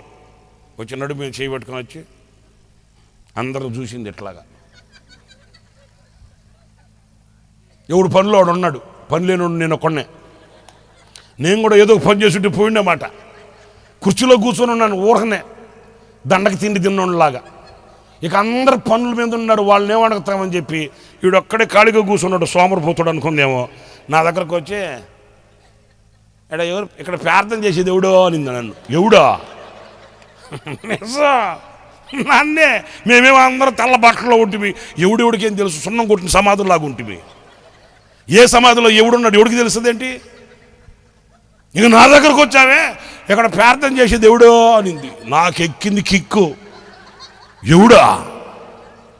సరే ఇంకేం అనకూడదు, పాస్టర్ అయిపోతుంది, సేవకులం అయిపోతుంది. ఏమంటావు చెప్పు? ఏం అనలేక ఏమ్మా అన్నాను. ఆ ప్రార్థన చేస్తారని అనింది. సరే ఇంకా కోపం అదుపుకున్నాను, తప్పదు కదా అని ఇక నేనే కుర్చీలోంచి లేచి ఆ ప్రార్థన చేసుకోవడానికి అనింది కదా. మరి రా ప్రార్థన చేస్తారా అన్నాను. ఆమె నడుము చేయడం నాకు కాదులే. ఎట్లాగే పాప మాకు తెలియదు. రా ప్రార్థన చేస్తారంటే ఇక అరగ నిలబడి నాకు కాదులే. మరి ఎవరికి అన్నాను అంటే మా ఇంటికి వస్తావని. మా ఇంటికి వస్తావా? ఆమెకి ఎట్లా మాట్లాడారు కూడా తెలియట్లే. మా ఇంటికి వస్తావా? నాకు మొదలు కోపంగా ఉండాలి. నేను అన్నాను నువ్వేమన్నా సోనియా గాంధీ కూతురువా అని అడిగా. మరి ఇంతమంది వచ్చి వాక్యం విని పాటలు పాడి ప్రార్థన చేయించుకున్నట్టు ఇంకొక్కదానికి ఇంటికి వెళ్ళాలంట నేను. ఇంకొక్కదానికి ఇంటికి వెళ్తే ఆ చుట్టుపక్కల వాళ్ళు ఏమనుకుంటారు? ఓయమ్మో మేమంటే గిట్టదా, మేమంటే పట్టదా. ఆ రోజుల్లోనైతే అబ్బో మా ఇంటి చుట్టూ తిరిగేవాళ్ళు ఈ పాటరే, అప్పుడప్పుడు మా టాటరే, మాకు రోగం వచ్చినప్పుడు డాక్టరే. ఇప్పుడు మేము ఎందుకు నచ్చుతావులే అయ్యా? ఇక సూటుపోటు మాటలు మీకు తెలీదా? మాట్లాడరేంటి, నవ్వుకుంటున్నారేంటి? అమ్మా పాస్టర్ గారు మీ ఇంటికి రాకుండా పక్కింటికి వెళ్ళిపోతే, మీ పక్కింటికి వచ్చి ప్రార్థన చేసి వెళ్ళిపోతే ఆ మరుసటి ఆదివారం ఆరాధన ఉంటుందా? పాస్టర్ గారు మీ పక్కింటికి వచ్చి వాళ్ళ ఇంట్లో కూర్చొని వాళ్ళ ఇంట్లో భోజనం చేసి వాళ్ళకి ప్రార్థన చేసేసి అక్కడి నుంచి అటు వెళ్ళిపోయాడు అనుకో, మీ ఇంటికి రాకుండా ఇక మరుసటి ఆదివారం ఆరాధన జరుగుతుందా? నేను అన్నాను నీకు ఒక్కదానికి ప్రత్యేకంగా ఇంటికి రావడం ఏంటమ్మా? మీ అబ్బాయికి ప్రార్థన చేయించుకుని అన్నావు కదా, తీసుకురాబా అన్న. ఆమెకి ఏం అర్థమైతే వచ్చిందో అంట పోయింది. మీకు అసలు సంగతి చెప్తాను వినండి. ఒక 15 నిమిషాలకి ఒకడిని పొట్ట మీద ఆనించుకొని అమ్మ మొయ్యలేక తీసుకొచ్చింది ఇట్లాగా. నా గుండె జల్లు మంది. ఎందుకంటే వాడు పిల్లోడు కాదు, పాపకాను బస్తాలాగా ఉన్నాడు. నిజం, పాపకాను బస్తా ఊరిపోయి ఉన్నాడు. మనిషి ఊరిపోయి ఉన్నాడు. మెడ కూడా తిప్పలేకపోతున్నాడు. మెడ కూడా తిప్పలా. ముఖమేమో ఇంతలో పొంతకుండలాగా ఉంది. ఆడు పొట్టేమో నాయనో అట్లుంది, ఎకారంగా ఆకారం. నేను వాడిని చూసి కంగు తిన్నా. నా వయసు చిన్న వయసు, సేవానుభవం తక్కువ, ఇట్లాంటి కనెక్షన్లు మనకు లేవప్పుడు. నాకు వాడిని చూసి కంగు తిని ఆమె వైపు ఈ చిత్రం, అమ్మా ఏంటమ్మా అన్న. ఆమె అనింది మరి అందుకే వస్తావా అంటే నువ్వు రాకపోతీవి అనింది. నాకేం తెలుసమ్మా, పిల్లోడు అనుకున్నాను కానీ పాపకాన్ని బస్తా అనుకున్నానా? ఏంటమ్మా అన్న. ఆమె మీరు నిజం అండి, ఇప్పటికీ మర్చిపోలేనండి. సందర్భం వచ్చినప్పుడు అలా చెప్తాను నేను. ఆ తల్లి వాడిని పొట్ట మీద పెట్టుకొని ఆనించుకునే మోస్తూనే 2 కళ్ళల్లో నీళ్లు వదిలిందండి. రెండు కాళ్ళల్లో నీళ్ళు వదిలే, అయ్యా వీడికి ఏదో పట్టిందంటయ్యా, ఏదో పట్టిందంటయ్యా, రాత్రులు అందరిని నిద్రపోనిచ్చి కొండల దగ్గరికి వెళ్తాడు, కొండలో ఎంత ఉంటే అంత తినేస్తాడయ్యా. చీకటే మరి, అదే మన సబ్జెక్ట్, అదే చీకటే. కొందరు చూడండి మితం ఉండదు, కూర్చున్నారంటే ఆమెననే తెలియదు వాళ్ళకే, రెండు చేతులు బట్టి మనమే లేపాలి పైకి. సరే తింటే తిన్నారులే, మంచిదే కదా, కడుపు నిండా తింటే. నేను అనేది ఏంటంటే తినేది తింటానే ఉంటారు, మరలా రోగాల పాలై తిరుగుతుంటారు. తినేదానిలో ఉన్న శక్తి వాళ్ళకు ఉండదు. వాళ్ళు కాదు తినేది, వాళ్ళలో ఉంది పెద్దది. ఏదది? చీకటి. ఎందుకు ఈ చీకటి వచ్చింది? ఎందుకు ఈ చీకటి ఏలుబడి చేస్తుంది? ఎందుకు ఈ చీకటి కుటుంబాలని ఆర్చివేస్తుంది? ఎందుకు ఈ చీకటి కుటుంబాలని విచ్ఛిన్నం చేస్తుంది? వెలుగు లేదు, వెలుగు తొలగిపోయింది. నా ప్రియమైన సహోదరులారా, ఆయన నిన్ను మనల్ని ఆయన సారూప్యంలో చేశాడు, ఆయన పోలికలో చేశాడు, ఆయన రూపం ఇచ్చాడు. ఏ పోలిక, ఏ సారూప్యం, ఏ రూపం అది? ఆయన వెలుగై ఉన్నాడు కనుక మనల్ని వెలుగుమయముగా చేశాడు. ఆమేన్, హల్లెలూయా, హల్లెలూయా. మనం ఎవరమండి? వెలుగు సంబంధులు, వెలుగు మనము. లెమ్ము తేజరెల్లము, నీకు వెలుగు వచ్చి ఉన్నది, నువ్వు ప్రకాశించాలి, నువ్వు ప్రజ్వలిల్లాలి, నువ్వు పరిమళించాలి, నువ్వు లేచి తేజరెల్లాలి. సతికిలబడి కూర్చోవడం కాదు, సతికిలబడి కూలబడడం కాదు, కృంగిపోయి జీవితాన్ని శపించుకోవడం కాదు. ఆ చీకటి ఎక్కడ ఎప్పుడు ఎన్నడూ పొడచూపకుండా వెలుగును నింపుకొనవలసిన, వెలుగుమయమై ఉండవలసిన గురుతర బాధ్యత నీ భుజస్కంధాల మీద ఉంది. నా ప్రియమైన సహోదరులారా, ఈరోజు అనేక మంది ఆ చీకటితో చెలిమి చేస్తున్నారండి. చీకటితో చెలిమి, చీకటి సంబంధమైన బ్రతుకుతూ దేవుని సారూప్యం, ఆయన పోలికను పోగొట్టుకొని ఆ చీకటిలో ఉన్న చేదైన అనుభవాల్ని ఈ రోజున కర్మ అంటూ ఆ కర్మతో చీకటిని కలుపుకొని తింటున్నారండి. ఇదిగో ఈ సంవత్సరం మొదటి దినాల్లోనే నా దేవుడు నిన్ను ప్రేమించి నీవెవరవో నీకు జ్ఞాపకం చేస్తున్నాడు. నీవు ఆయన సొత్తు. 2, నీవు ఆయన సారూప్యం, ఆయన పోలిక. ఇంకొక మాట చెప్పనా, ఆయన సారూప్యం, ఆయన పోలిక అంటే వెలుగే కాదంట. ఏంటి ఆయన సారూప్యము? మీరు యోహాను మొదటి పత్రికలోనే 3వ అధ్యాయం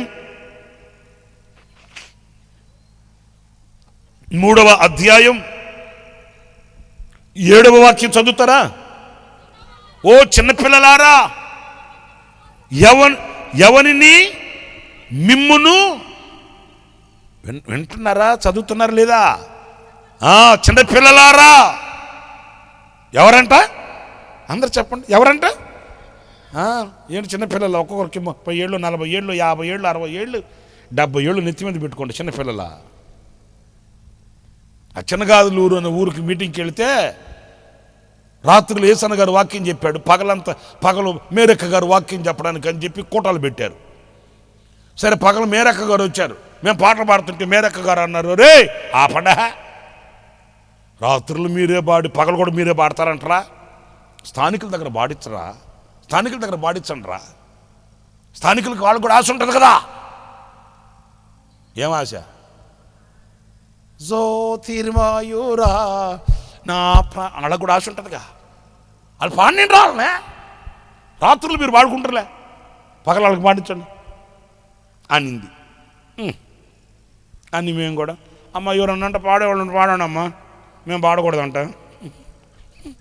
పాడేవాళ్ళు ఎవరన్నా వచ్చి పాడండి అన్నాం. ఎందుకంటే తిట్టింది మమ్మల్ని అక్క. అన్నీ మీరే చేస్తే అట్ట వాళ్ళకి వాళ్ళు కూడా పాడాలిగా.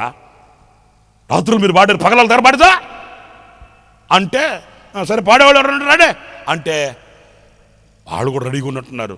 ఒక 4-5 ముసలోళ్ళు అక్కడక్కడ లేచి వచ్చారు, ముందుకి వచ్చి వరుసగా కూర్చున్నారు. కూర్చుని ఏమంటది, నువ్వెత్తు ఉంటుంది, నేనెత్తితే మీరు ఆగలేరు అంటది. ఆమంటది, కానీ అక్క చూస్తుంది అని ఆమె భక్తురాలు. ఇక వీళ్ళు వాదులు వేసుకుంటుంటే ఏమ్మా కానీ స్టార్ట్ చేయి పాడు కానీ. అప్పటికే 3-4 నిమిషాలు అయిపోయింది. అంటే ఇక ఏమనుకున్నారు, స్టార్ట్ చేశారు. ఏమని?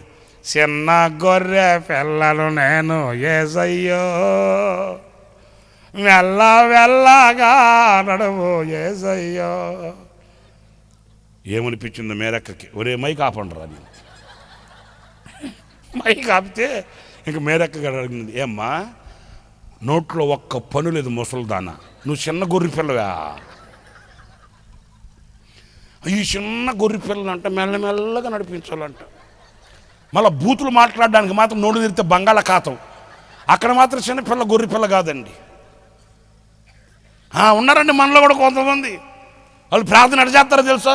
పెప్పువా నాయన పచ్చిగా గల చోట్ల పడుకోబెట్టి ఊపిరాడం తిండి తినబెట్టి గొంతు ఏంటి బకెట్లు నీళ్లు తాగనిచ్చి నాయన కడుపులో సల్ల కదలకుండా కంటికి నిద్ర తగ్గకుండా నన్ను కాపాడయ్యా. అబ్బా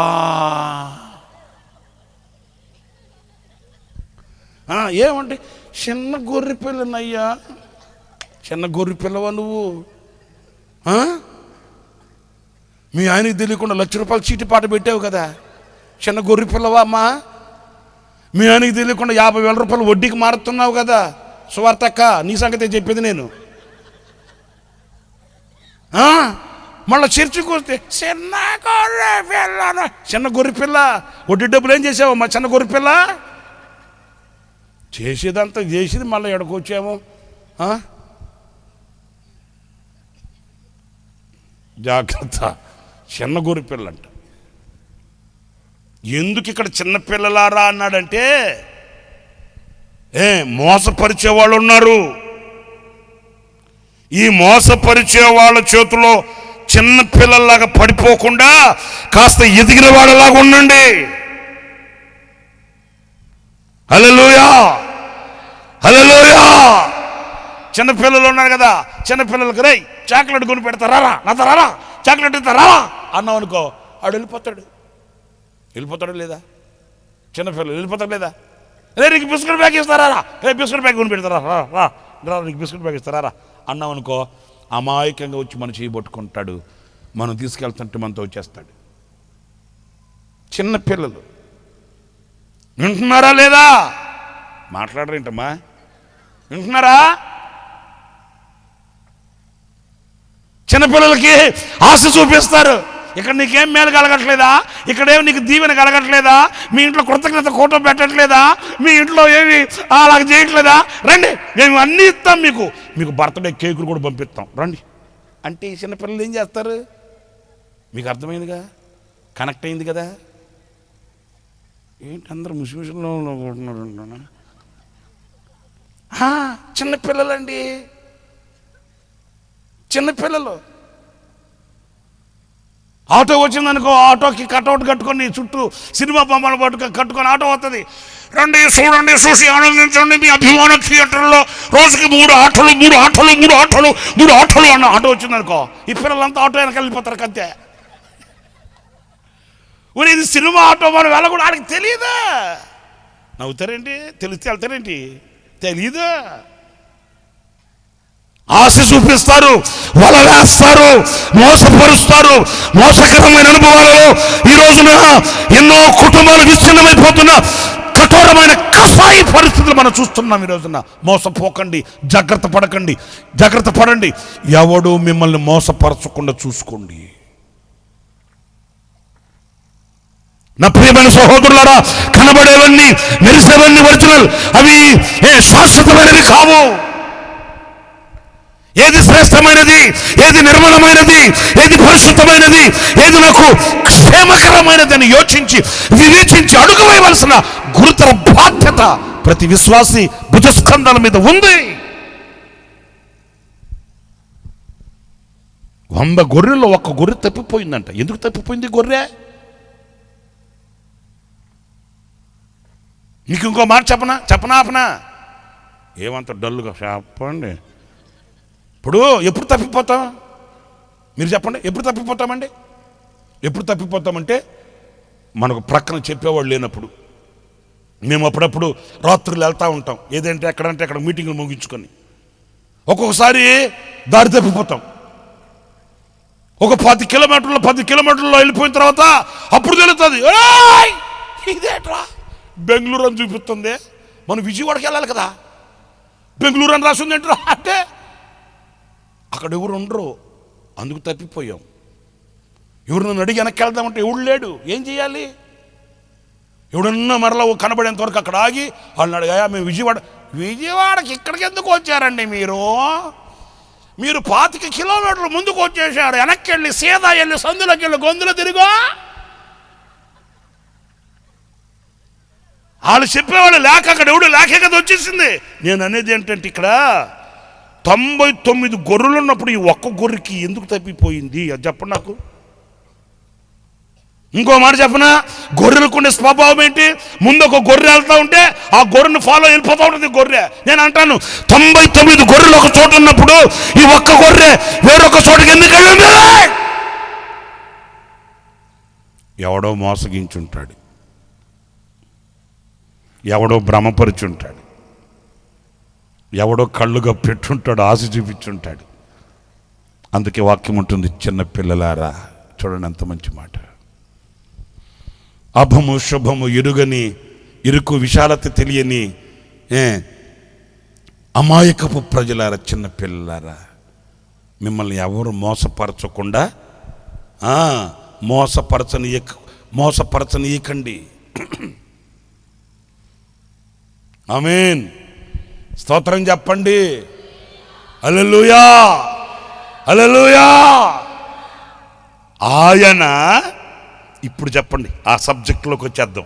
ఆయన నీతిమంతుడై ఉన్నట్లు. ఇప్పుడు ఆయన ఎవరు చెప్పండి నాతో. ఇప్పుడు ఆయన పోలిక మనలో ఉందంటే మనం ఎవరమే? ఉందా నీతి మన దగ్గర? మరి అదే నేను అడిగేది. ఆయన పోలికగా మనల్ని చేశాడు, ఆయన రూపం మనకిచ్చాడు, ఆయన సారూప్యంలో మనల్ని సృష్టించాడు. ఏంటి ఆయన రూపం, ఏంటి ఆయన పోలిక, ఎవరాయన, ఎలా ఉన్నాడు? ఆయన నీతిమంతుడు. నీతిమంతుడు మనల్ని నీతి కలిగిన జనంగా చేశాడు. నీతి కలిగిన జనాంగం. హల్లెలూయా. నీతి సూర్యుడా యేసు, ప్రాణనాథుడా రావయ్యా,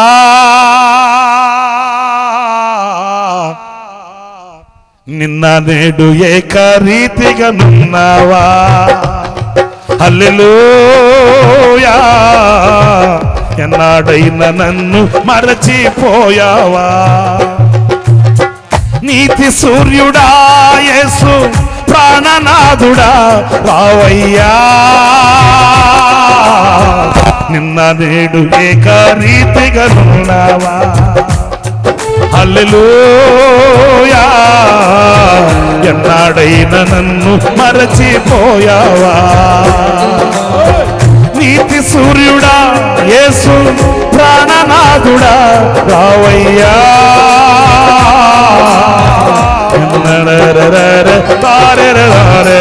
హల్లెలూయా.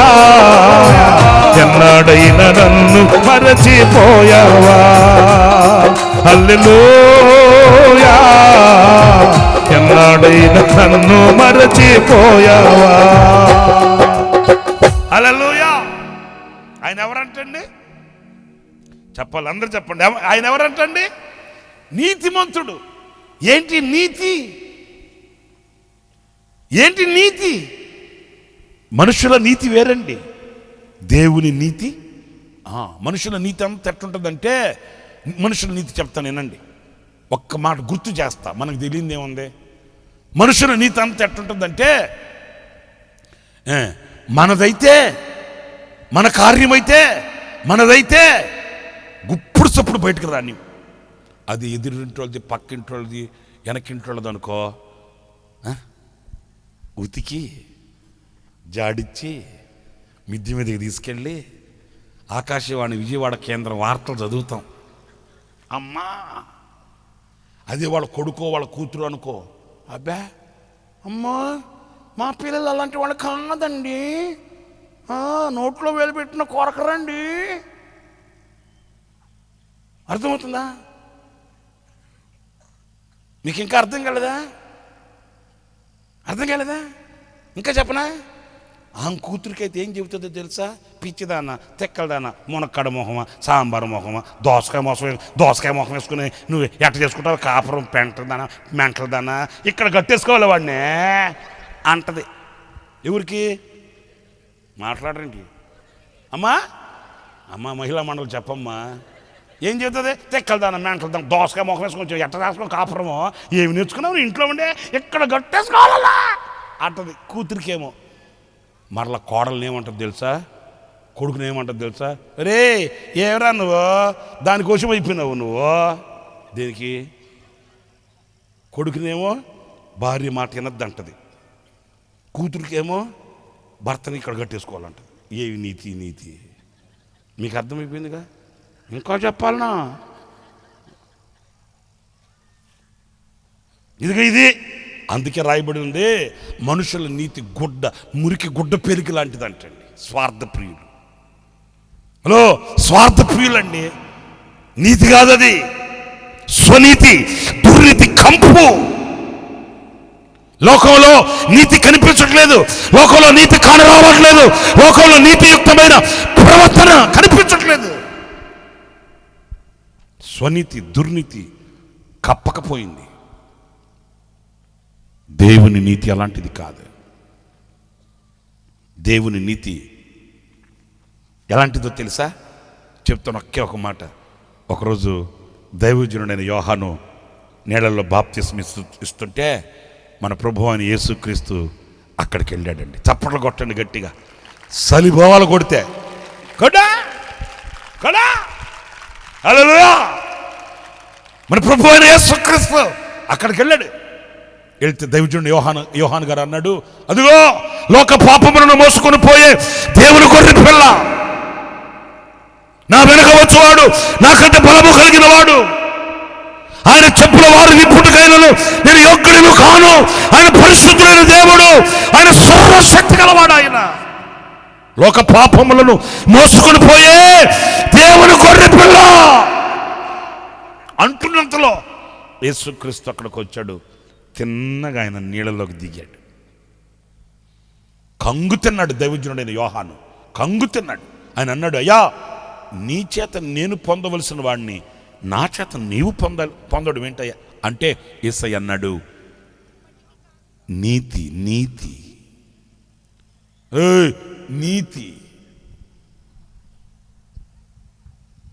హల్లెలూయా. నీతి నిమిత్తం. దేని నిమిత్తం? దేవుని నీతి. అది నీకొక న్యాయం కాదు. నీతి నియమాలకు నిలయమా. దేనికి నిలయం ఆయన? గట్టిగా మాట్లాడిన తల్లా, నేను ఒక్కడిని ఇంత గట్టిగా మాట్లాడుతుంటే మీరు అందరూ అంటున్నారుగా, మరి మీరు అంతమంది ఉంటే మాట్లాడకపోతే ఏంటి? దేనికి నిలయం ఆయన? నీతి. ఎవరిని విడిచిపెట్టడు, ఎవరిని తప్పిపోడు, ఎవరిని దాటిపోడు. ఏ ఒక్కరిని ఆయన దాటిపోయేవాడు కాడు. ఈడు నావాడు, ఈడు మావాడు, ఈడు పరాయివాడు, ఈడు పరదేశి, ఈడు స్వదేశి, నో. తల్లి తన బిడ్డను మరిచిన మరువరన్నాడు. పర్వతములు తొలగినను, మెట్టలు తత్తరిలను, నా కృప విడిచిపోదు అని వాగ్దానము చేసిన ఆ వాగ్దాన సంపన్నుడు. ఒకరిని ఒక విధంగా, ఒకరిని మరొక విధంగా చూసేవాడు కాదు. ఆయన నీతి తప్పేవాడు కాదు. ఆయన దేవుని నీతికి ప్రత్యక్షత. ఆయన ప్రత్యక్షత, ఆయనే నీతి. స్తోత్రం, హల్లెలూయా. ఆయన దగ్గర గమనముల వలన చంచలమైన బుద్ధి లేదు. అందుకే ఆయన దైవజనుడు యోహాను దగ్గరికి వెళ్ళి నీతి నిమిత్తం ఇలాగూ జరగనిమ్ము. నీతి అనే, దైవ నీతి అనే ఆ రూపం. ఇప్పుడు నేను చెప్పేది ఏంటంటే, మనం ఆ దైవ నీతియే అయితే ఆ నీతి మార్గమందు నీతియుక్తమైన సత్ప్రవర్తన యందు మనం కుడికైనను ఎడమకైనను తొలగకూడదండి. హల్లెలూయా, హల్లెలూయా. యేసయ్యలో మనం ఎలా ఉండాలి? నీతిమంతులుగా, ఖర్జూర వృక్షము వలె మొవ్వ వేయడం. అందుకే పిలాతు భార్య పిలాతుకి ఉత్తరం రాస్తూ పంపించింది, ఆ నీతిమంతుని జోలికి వెళ్ళద్దు. ఆయన ఎవరైనా నీతిమంతుడు, పాపమెరుగని వాడు, పరిశుద్ధుడైన దేవుడు. మాటలో, క్రియలలో, నడకలో, వస్త్రధారణలో ఆయన పరిశుద్ధత కలిగిన పవిత్రుడైన ఆయన జోలికి వెళ్ళద్దు. ఆ నీతిమంతుడి యొక్క సత్ప్రవర్తనను కొనియాడు, ఆ నీతిమంతుడి యొక్క క్రియలను ప్రకటించు. ఈ రాత్రి నా ప్రియమైన సహోదరులారా, నీవెవరివి? ఆయన పోలికవి అన్నప్పుడు, ఆయన పోలిక వెలుగు, ఆయన పోలిక నీతి అన్నప్పుడు, ఈ నీతి నీ గుండెల్లో స్థాపించబడాలి. ఆమేన్. చెప్పండి గట్టిగా హల్లెలూయా, ఆమేన్. మీరు ఈ యోహాను మొదటి పత్రికలోనే 4వ అధ్యాయం 8వ వాక్యం కూడా చదవండి తొందరగా. ఏ స్వరూపి, ఏ స్వరూపి, ఓ మై స్వరూపి అంటుంటారు మనవాళ్ళు. ఏం పేరమ్మా? స్వరూప. ఏ రూప అమ్మా? స్వరూప. మన దేవుడు ఏ స్వరూపం అంటే ఆయన ప్రేమ స్వరూపి. అంటే ఆయన రూపం ఏంటి? ప్రేమ. స్తోత్రం చెప్పండి, గట్టిగా చెప్పండి. మన దేవుని రూపం ఏంటి? ప్రేమ. ఆయనకి కొంకి కర్ర చేతిలో ఇచ్చి, ఆయనకి జులబాలు పెంచి, లేకపోతే ఆయనకి ఒక ఏమంటారు దీన్ని జుబ్బా వేసి, మన వాళ్ళకి తెలియక ఒక జుబ్బా, పొడవాట్లు జుబ్బా, లూజు జుబ్బా ఒకటేసి, చేతిలో కొంకి కర్ర వేసి, జుట్టు పెంచి, జులబాలు పెంచి, మళ్ళీ లిఫ్ట్కి పూసి, ఫోటో కట్టి యేసుప్రభు ఫోటోని గుమ్మాన తగిలిచేస్తారండి. మీరు ఎన్ని సంవత్సరాల కన్నా వెళ్ళండి, యేసుప్రభు కొంకి కర్ర పట్టుకుని ఆ గుమ్మం దగ్గరే ఉంటాడు పాపం. నేను 8 సంవత్సరాల క్రితం ఒక ఇంటికి వెళ్ళా. 8 సంవత్సరాల క్రితం ఒక ఇంటికి వెళ్తే, 8 సంవత్సరాల తర్వాత వెళ్తే, 8 సంవత్సరాల తర్వాత వెళ్తే పాపం యేసుప్రభు అక్కడే ఉన్నాడు. ఏం ప్రభు 8 సంవత్సరాల నుంచి ఇక్కడే ఉన్నామంటే, ఆయన అన్నాడు, ఏం చేద్దాం లోపలికి రానిత్తిగదంటారు వాళ్ళు. కొంకి కర్ర ఒకటి చేతికి ఇచ్చేసి పాపం అక్కడ పెట్టేసి కింద రాసేసారు, యెహోవా నా కాపరే, నాకేమీ లేదు. ఇంకేముంటుంది ఆ ఇంట్లో? ఏముండదు. ఎందుకంటే ఆయన బయట పెట్టా, వీళ్ళు లోపలుండే ఏముంటుంది? కుమ్ములాట్లు, దెబ్బలాట్లు, పోట్లాట్లు. అమ్మగారు నోరాగదు, అయ్యగారు చెయ్యాగదు. సాయంకాలం ఇండియా పాకిస్తాన్ మ్యాచ్ స్టార్ట్ అవుద్ది. బాల్స్ అన్ని బౌండరీలు దాటిపోతుంటాయి, 4లు 6లే. మరుసటి రోజుకి ఈయనకేమో పెదవు వాసిపోద్ది, ఆమెకేమో నెత్తి బొప్పు కట్టిపోద్ది. ఏంటి నాయన ఈ కొంప కంపేంటి, ఈ ఇల్లు ముళ్ళు ఏంటంటే, ఏం చేద్దాం, ఆయన బయట పెట్టారు, వీళ్ళు లోపల ఉన్నారు. మీకు అర్థమైందా? వ్యర్థమైందా? ఒరే బాబా మాట్లాడమంటారా స్వామి, అర్థమైందా లేదా? ఎందుకు నా కర్మ ఇట్టది అల్లారింది, ఎందుకు నా జీవితం ఇట్టది అల్లారింది, ఎందుకు నా దేవుడు నలిపేస్తున్నాడు, నేను కట్టుకోక ఈయన కట్టుకున్నాను, మరి ఇంకెవరు కట్టుకుంటావు? నేను అనేది ఏంటంటే, అసలు ఎందుకు కలిగింది క్షీణత, ఎందుకు కలిగింది దరిద్రత, ఎందుకు కలిగింది శాపం? ఆయన స్వరూపం ఏంటో నీకు తెలియక, ఆయన స్వరూపం ఏంటో నీకు ఆయన పోలిక ఏంటో, ఆయన రూపం ఏంటో తెలియక. ప్రేమ స్వరూపి అన్నప్పుడు ఆ ప్రేమ నీ గుండెల్లో ఉంటే, ఆ రూపంలో నీవు రూపింపబడి ఉంటే, నీ భర్తని ప్రేమించగలుగుతావు. దేవునిని ప్రేమించిన నీవు నీ భార్యను ప్రేమించగలుగుతావు. దేవునిని ప్రేమించిన నీవు నీ తల్లిదండ్రులను ప్రేమించగలుగుతావు. దేవునిని ప్రేమించిన నీవు నీ పిల్లలను ప్రేమించగలుగుతావు. దేవునిని ప్రేమించిన నీవు సమాజాన్ని ప్రేమిస్తావు, సంఘాన్ని ప్రేమిస్తావు. అసలు నీవే ఒక ప్రేమ స్వరూపిగా ఉండిపోతావు అంతే. ఆయన రూపం నీ రూపమే అన్నప్పుడు ఆయన ప్రేమ స్వరూపం. మరి నీ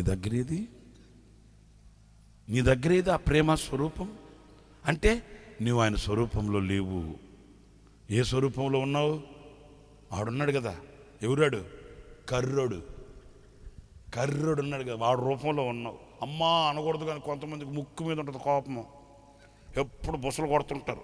బుస్ బుస్ బుస్ వాళ్ళని కదిపేమో తుస్ అని వేస్తారు అంతే. ఎప్పుడు బుస్. ఎవరు కనబడతారా? కదుపకూడదు వాళ్ళని. ఎందుకంటే వీళ్ళు ఆడు రూపం. ఎవడు రూపం? ఏమంత మర్యాదకు పిలుస్తున్నారు అన్ని. రాత్రి కూర్చొని తొక్కుతాడనా? సైతన్గాడు స్వప్నాతోడు ఉన్నాడు కర్రి మొహమోడు, ఆడు రూపం. మన యేసయ్య రూపం అది కాదు. పడిన నన్ను లేపిన ప్రేమ, చెడిన నన్ను కడిగిన ప్రేమ, చెడిన నన్ను కడిగిన ప్రేమ, పడిన నన్ను లేపిన ప్రేమ, మరువజాలని ప్రేమ, మారని యేసు ప్రేమ, మరువజాలని ప్రేమ, మారని యేసు ప్రేమ, ఇదిగో కలువరి సిలువ ప్రేమ, మరపురాని మధుర ప్రేమ, యేసు ప్రేమ, నా యేసు ప్రేమ, యేసు ప్రేమ, నా యేసు ప్రేమ, ఇదిగో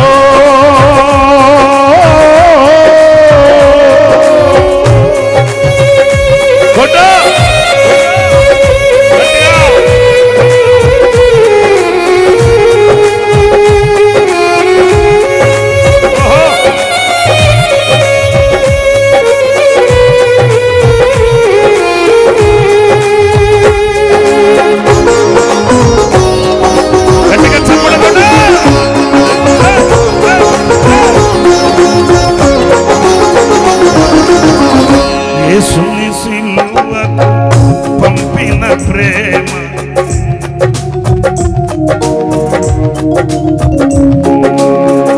యేసుని సిలువకు పంపిన ప్రేమ, దోషిని కరుణతో నిలిచిన ప్రేమ, మరువజాలని ప్రేమ, మన్ను మరువని ప్రేమ, మరువజాలని ప్రేమ, మారని యేసు ప్రేమ, ఇదిగో కలువరి సిలువ ప్రేమ, మరపురాని మధుర ప్రేమ, యేసు ప్రేమ, నా యేసు ప్రేమ, ప్రేమ యేసు ప్రేమ, నా యేసు ప్రేమ, ఇదిగో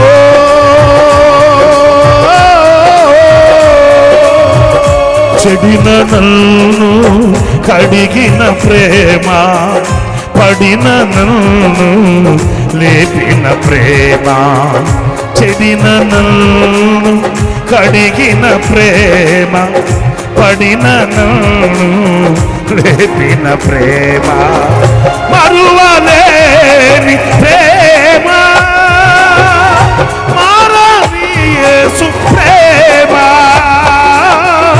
మరువలేని ప్రేమ, మారని యేసు ప్రేమ, ఇదిగో కలువరి సిలువ ప్రేమ, మరపురాని మధుర ప్రేమ, యేసు ప్రేమ, నా యేసు ప్రేమ, యేసు ప్రేమ, నా యేసు ప్రేమ, ఇదిగో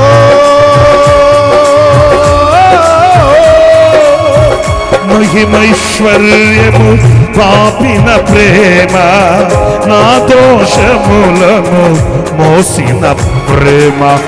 మహిమైశ్వర్యము పాసిన ప్రేమ, నా దోషములను మోసిన ప్రేమ. విడువజాలని ప్రేమ, నన్ను విడువని ప్రేమ, నన్ను విడువని ప్రేమ, విడువజాలని ప్రేమ. ఇదిగో కలువరి సిలువ ప్రేమ, మరపురాని అదుగడ యేసు ప్రేమ, నా యేసు ప్రేమ, యేసు ప్రేమ, ప్రేమ ప్రేమ. హలో యేసు మహారాజుగా, హలో యేసు మహారాజుగా, హల్లెలూయా, హల్లెలూయా. ఆమేన్. మన దేవుడు ఎవరు? గట్టిగా చెప్పండి. ప్రేమే నా దేవుడు. ఆమేన్.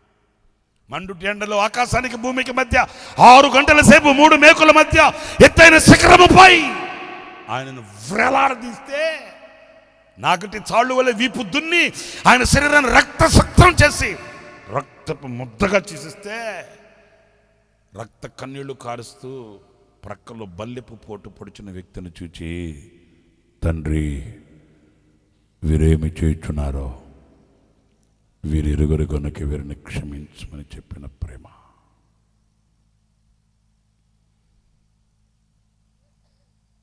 ఏ నలుసంతైనా కూడా కక్ష, ఈర్ష్య, ద్వేషం, పగ, కార్పణ్యము లేని పవిత్రమైన పూర్ణమైన ప్రేమ. ఈ రాత్రి నేను ఒకటే చెప్పేది, నీవెవరివి? ఆయన స్వరూపం, ఆయన పోలిక. ఆయన పోలికే ప్రేమ అయితే ఆ ప్రేమని ఎందు ఎక్కడుంది?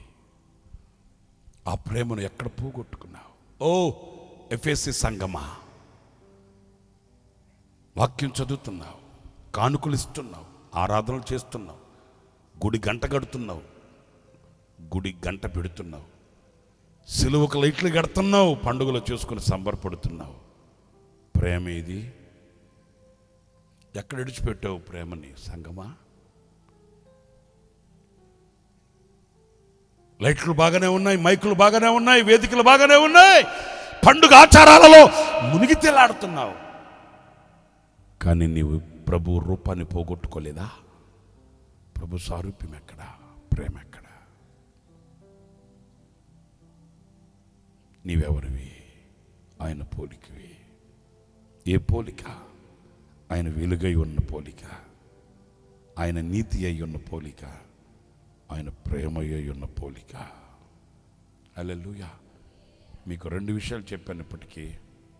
ఒకటి, నీవెవరివంటే, మనం ఎవరమంటే ఆయన సొత్తు అయిన జనులం.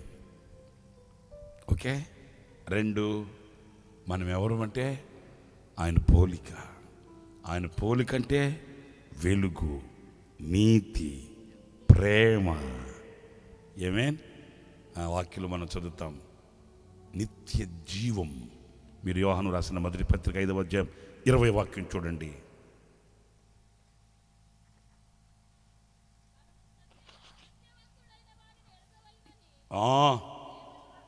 మనము దేవుని కుమారుడైన యేసుక్రీస్తు నందున్న వారమై సత్యవంతుని యందున్నాము. ఆయనే చదువు, ఆయనే లేదా 5వ అధ్యాయం 20వ వాక్యం, ఆయనే నిజమైన దేవుడును నిత్య జీవమునై ఉన్నాడు. ఏమై ఉన్నాడు ఆయన? ఏమై ఉన్నాడు? నిత్య జీవమై ఉన్నాడు. మరణం లేదు ఆయన దగ్గర. నిత్య జీవం. ఆయన రూపం అది నిత్య జీవం. ఆయన పోలికది నిత్య జీవం. నాకు ఒకసారి జ్ఞాపకం చేయండి. వెలుగై ఉన్నాడు, నీతి అయి ఉన్నాడు, ప్రేమయ్య ఉన్నాడు, నిత్య జీవమై ఉన్నాడు. ఆయన పోలిక మనం ఏమై ఉండాలి? వెలుగై ఉండాలి, నీతి అయి ఉండాలి, ప్రేమయ్యి ఉండాలి, నిత్య జీవమై ఉండాలి. 2 విషయాలు చెప్పా. ఆయన సొత్తు మనం, ఆయన రూపం మనం. హల్లెలూయా, హల్లెలూయా, హల్లెలూయా. పరలోకం నుంచి దేవదూత దిగొచ్చి అతనిని దర్శించి, దిగా, హలో, నీకు ఒక కుమారుడు పుడతాడు. అతడు ఎవరు అనంటే ఫిలిస్తీయుల చేతిలో నుండి ఇశ్రాయేలీయులను విడిపించడానికి పంపబడిన ప్రవక్త. ఆమె వచ్చింది, ఆయన భార్య వచ్చింది. ఆమెకు కూడా చెప్పాడు, మా నీకు ఒక కుమారుడు పుడతాడు. అతడెవరు? మన సబ్జెక్ట్, మన ధ్యానాంశం అదే. అతడెవరు? ఆయన ఎవరంటే దేవుని ప్రణాళిక. ఎంటెక్ చదివించాలి, బీటెక్ చదివించాలి, సాఫ్ట్వేర్ చేయించాలి, హార్డ్వేర్ నేర్పించాలి, మా అబ్బాయి డాకటే రావాలి, మా అబ్బాయి యాకట రావాలి. కాదు, పుట్టబోయే ఆ బిడ్డ ఎవరో తెలుసా? దేవుని ప్రణాళిక. అతని నెత్తి మీదకి మంగళ కత్తి తీసుకొని రావద్దు. ద్రాక్షారసమైనను మద్యమైనను, న్యాయాధిపతుల గ్రంథం 13వ అధ్యాయం ఒక మాట చదివండి, ముగించేస్తాను. న్యాయాధిపతుల గ్రంథం 13వ అధ్యాయం 2వ వాక్యం దగ్గర నుంచి, ఆ కాలమున దాను వంశస్థుడును పట్టణస్థుడునైన మనోహాను ఒకడుండెను. అతని భార్య గొడ్రాలై కానుపు లేకుండెను. యెహోవా దూత ఆ స్త్రీకి ప్రత్యక్షమై, ఇదిగో నీవు గొడ్రాలవు, నీకు కాన్పు లేకపోయెను, అయితే నీవు గర్భవతి అయి కుమారుని కందు. కాబట్టి నీవు జాగ్రత్తగా ఉండి ద్రాక్షరసమే కానీ మద్యమునే కానీ త్రాగకుండము, అపవిత్రమైన దేనినైనను తినకుండుము. నీవు గర్భవతి అయి కుమారుని కందువు. అతని తల మీదకి ఎందుకు? అతడు దేవుని ప్రణాళిక. ఆ బిడ్డ గర్భమున పుట్టినది మొదలుకొని నాజీరు చేయబడిన వాడి ఫిలిస్తీయుల చేతిలో నుండి ఇశ్రాయేలీయులను రక్షింప మొదలుపెట్టునని ఆమెతో అనెను అనగా. ఈ ఒక్క మాట నేను మీతో చెప్పి ముగిస్తున్నాను. దేవుని ప్రణాళిక. ఇదిగో నన్ను చూడండి, అందరూ ఇక్కడ కూర్చొని ఉన్న వాళ్ళందరి మీద, ఒక్కొక్కరి మీద ఒక్కొక్క ప్రణాళిక ఉంది దేవునికి. ఈ మాటలు వింటున్నా మీరు ఎవరైనా, ఇక్కడ కూర్చున్న లైవ్లో నుంచి మాటలు వింటున్నా, మీ అందరి మీద ఒక్కొక్కరి మీద ఒక్కొక్క ప్రణాళిక ఉంది. అంటే నేను ఒక మాట చెప్పనా? నీవెవరివి? నీవు దేవుని ప్రణాళికవి. దేవుని ఉద్దేశాన్ని, నీ మీద దేవునికి ఒక ఉద్దేశం ఉందంటే నువ్వు దేవుని ఉద్దేశం. నీళ్లు ఆగాయి, వర్షం ఆగింది, చూద్దామని పంపించాడు. వెళ్ళి నీళ్ళు ఎంతవరకు ఆగే చూసిరా అమ్మా అని పంపించాడు. పంపించాడా లేదా? మాట్లాడండి. పంపించాడా లేదా? ఎందుకు పంపించాడు? నీటి మట్టం ఎంతవరకు వచ్చిందో, పరిస్థితులు ఎలా ఉన్నాయో చూసిరా మనం పంపిస్తే వచ్చిందా? ఎక్కడికి వెళ్ళింది? కిస్మిస్ చేసుకుంటూ కూర్చుంది. శుభ్రంగా సచ్చిన సవాల మీద పడి పెక్క తింటూ ప్రణాళిక మర్చిపోయింది. అది నేను చెప్పేది. ప్రణాళిక మర్చిపోయింది, ఉద్దేశం మర్చిపోయింది. దొరికిందిరా నాయనని ఫుల్గా సగం గోంగూర మాంసం, సగం ఏపుడు, సగం వంకాయ మాంసం, మళ్ళీ రేపు వారానికి ఫ్రిడ్జ్లోకి తేపకంత తీసుకోవడం, వేడి చేసుకోవడం, తేపకంత తీసుకోవడం, వేడి చేసుకొని తినడం. ఉద్దేశం మర్చిపోయింది. అర్థమైందా? ఎండ కాస్తుందా? అయితే ముక్కలు కోసి ఎండకేయి. ఉద్దేశం మర్చిపోయింది. దొరికిందిరా నాయనా నాని, ఇంకెప్పుడు దొరుకుతుంది? 40 రోజులు కడుపు కట్టుకొని, నోరు గుట్టుకొని, పళ్ళు బిగబెట్టుకొని, కళ్ళు మూసుకొని ఉంది కదా 40 రోజులు. తీరిపోయింది కదా 40 రోజులు. ఇక 40 రోజులు అయిపోగానే పడింది, ఇంకా వేసుకో. ఆయన పంపించింది ఎందుకు నిన్ను? పుట్టించింది ఎందుకు నిన్ను? కాపాడింది ఎందుకు నిన్ను? భయంకరమైన రోగాలు వచ్చాయి కదా, భయంకరమైన తెగుళ్ళు వచ్చాయి కదా.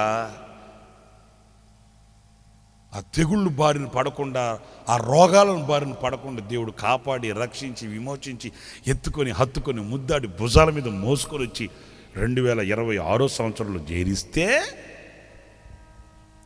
నీవెవరో నువ్వు మర్చిపోయి తిరుగుతావా? నువ్వు దేవుని ఉద్దేశానివి. లేకుండా అందరూ ప్రార్థన చేసుకుందాం. అందరం అలాగే 2 చేతులు ఆకాశం అయిపోయింది, చిన్న ప్రార్థన చేసుకుందాం. ప్రభు ఈ దినాన మనతో, ఈ రాత్రి వేళ మనతో మాట్లాడిన ప్రతి మాట నిమిత్తమై ఇదిగో మన కొరకే దేవుడు మాట్లాడి ఉన్నారు. అందరం 2 చేతులు ఆకాశం అయిపోతే ప్రార్థన చేసుకుందాం.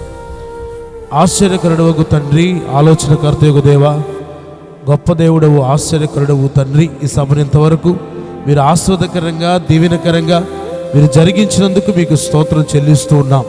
నమ్మదగిన దేవుడవు, గొప్ప దేవుడవు తండ్రి. ప్రభువా, సమస్తమును సమకూర్చారు.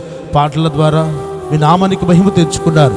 ఇదిగో తండ్రి, దైవజనులు నిలిచి నాతో అమూల్యమైన శ్రేష్టమైన మాటలు మాట్లాడటకు మీరు అభిషేకించినందుకు స్తోత్రం చెల్లిస్తూ ఉన్నాం తండ్రి. మేము ఏమై ఉన్నామో తండ్రి మీరు తేటగా, సూటిగా మాట్లాడారు తండ్రి. మేము మీ సొత్తై ఉన్నామని, మేము సొత్తైన ప్రజలమై ఉన్నామని మీరు మాతో మాట్లాడారు తండ్రి. ఇప్పటి వరకు ఇక్కడ నిలుచున్న వారు ఎందరో వేటుకో సొత్తై ఉన్నారు. నాతని మీ మాటలు విన్న ప్రతి ఒక్కరిని మీ సొత్తుగా చేసుకున్నందుకు స్తోత్రములు నాయన. మీ కృపలో భద్రపరిచినందుకు మీకు స్తోత్రములు. ఇక మీదట నీ సొత్తైన ప్రజలుగా నడిపించబడుదురుగాక. మీ రక్తము చేత కడిగి ప్రతి పాపము నుండి విమోచించి నాతని మీ సొత్తైన ప్రజలుగా, ఏర్పరచబడిన వంశముగా, రాజులైన యాజక సమూహముగా తండ్రి మీరు మార్చినందుకు స్తోత్రములు తండ్రి. నీ మాటలను ప్రతి ఒక్కరిని మీ సొత్తుగా మార్చుకొనండి. మీ రెక్కల చాటున భద్రపరచండి. మీ రాజ్యమునకు వారసులుగా మీరు చేయమని ప్రార్థిస్తూ ఉన్నాము తండ్రి. అయ్యా, మీరు అంతని మేము మీ స్వరూపమై ఉన్నామని, మీ స్వరూపం ఎటువంటిదో, మీ రూపం ఎటువంటిదో తండ్రి మీరు తేటగా మాట్లాడారు. అయ్యా, మీ రూపం వెలుగై ఉన్నదని తండ్రి, చీకటున్న వారికి నాతని మీ వెలుగు వలన చీకటి తొలగించబడి అయ్యా వెలుగుకరమైన మార్గంలో నడిపించబడాలని మీరు మాట్లాడారు తండ్రి. ప్రభువా, నిత్య జీవము మీ రూపమై ఉన్నదని, ప్రేమ మీ రూపమై ఉన్నదని, నీతి మీ రూపమై ఉన్నదని అయ్యా ఈ దినాన తేటగా మాట్లాడారు. ప్రతి ఒక్కరు మీ రూపులోకి మీరు మార్చినందుకు స్తోత్రములు నాయన. మీ స్వరూపమును అనుగ్రహించినందుకు స్తోత్రములు.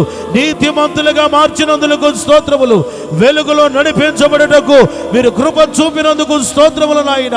నిత్య జీవము కలుగునుగాక, నిత్య జీవము కలుగునుగాక, వెలుగు కలుగునుగాక, నీతిమంతులుగా మార్చబడుదురుగాక తండ్రి. మీరు ప్రేమ స్వరూపైన దేవుడవు నాతని. మీ ప్రేమలో, మీ కృపలో ప్రతి ఒక్కరిని మీరు భద్రపరిచినందుకు స్తోత్రములు నాయన. మీరు ఎంతైనా నమ్మదగిన దేవుడవు అయ్యా. మేము మీ ప్రణాళిక ఉన్నామని తండ్రి. ప్రభు, మా పట్ల ఎన్నో ఆలోచనలు కలిగి ఉన్న దేవుడు అని అయ్యా, ఎన్నో ఉద్దేశాలు కలిగి ఉన్న దేవుడు అని ఇక్కడున్న ఒక్కొక్కరిని గురించి మీరు మాట్లాడినందుకు స్తోత్రములు నాయన. ప్రతి ఒక్కరి ఎడల మీ ప్రేమను వెల్లడిపరిచారు.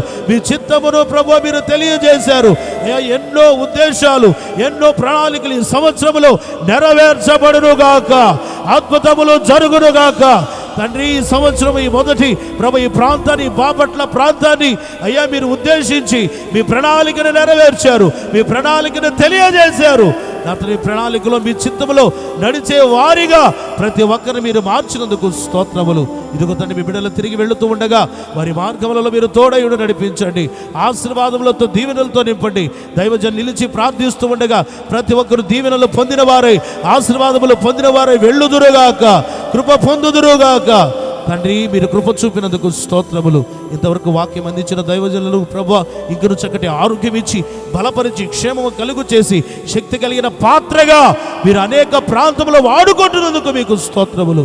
మీ ఆరోగ్యం ఇచ్చి, కృప చూపి బలపరచమని ఈ సభను ఇంతవరకు ఆస్వాదకరంగా, దీవెనగా జరిగించారు తండ్రి. బాపట్ల ప్రాంతాన్ని పరిచయం సేవకులను మీరు ఆశీర్వదించి, దీవించి మీ ఘనమైన నామానికి మహిమ తెచ్చుకున్నామని నజరేయుడకు యేసు నామములో అడిగి వేడుకొనుచు ఉన్నాము తండ్రి.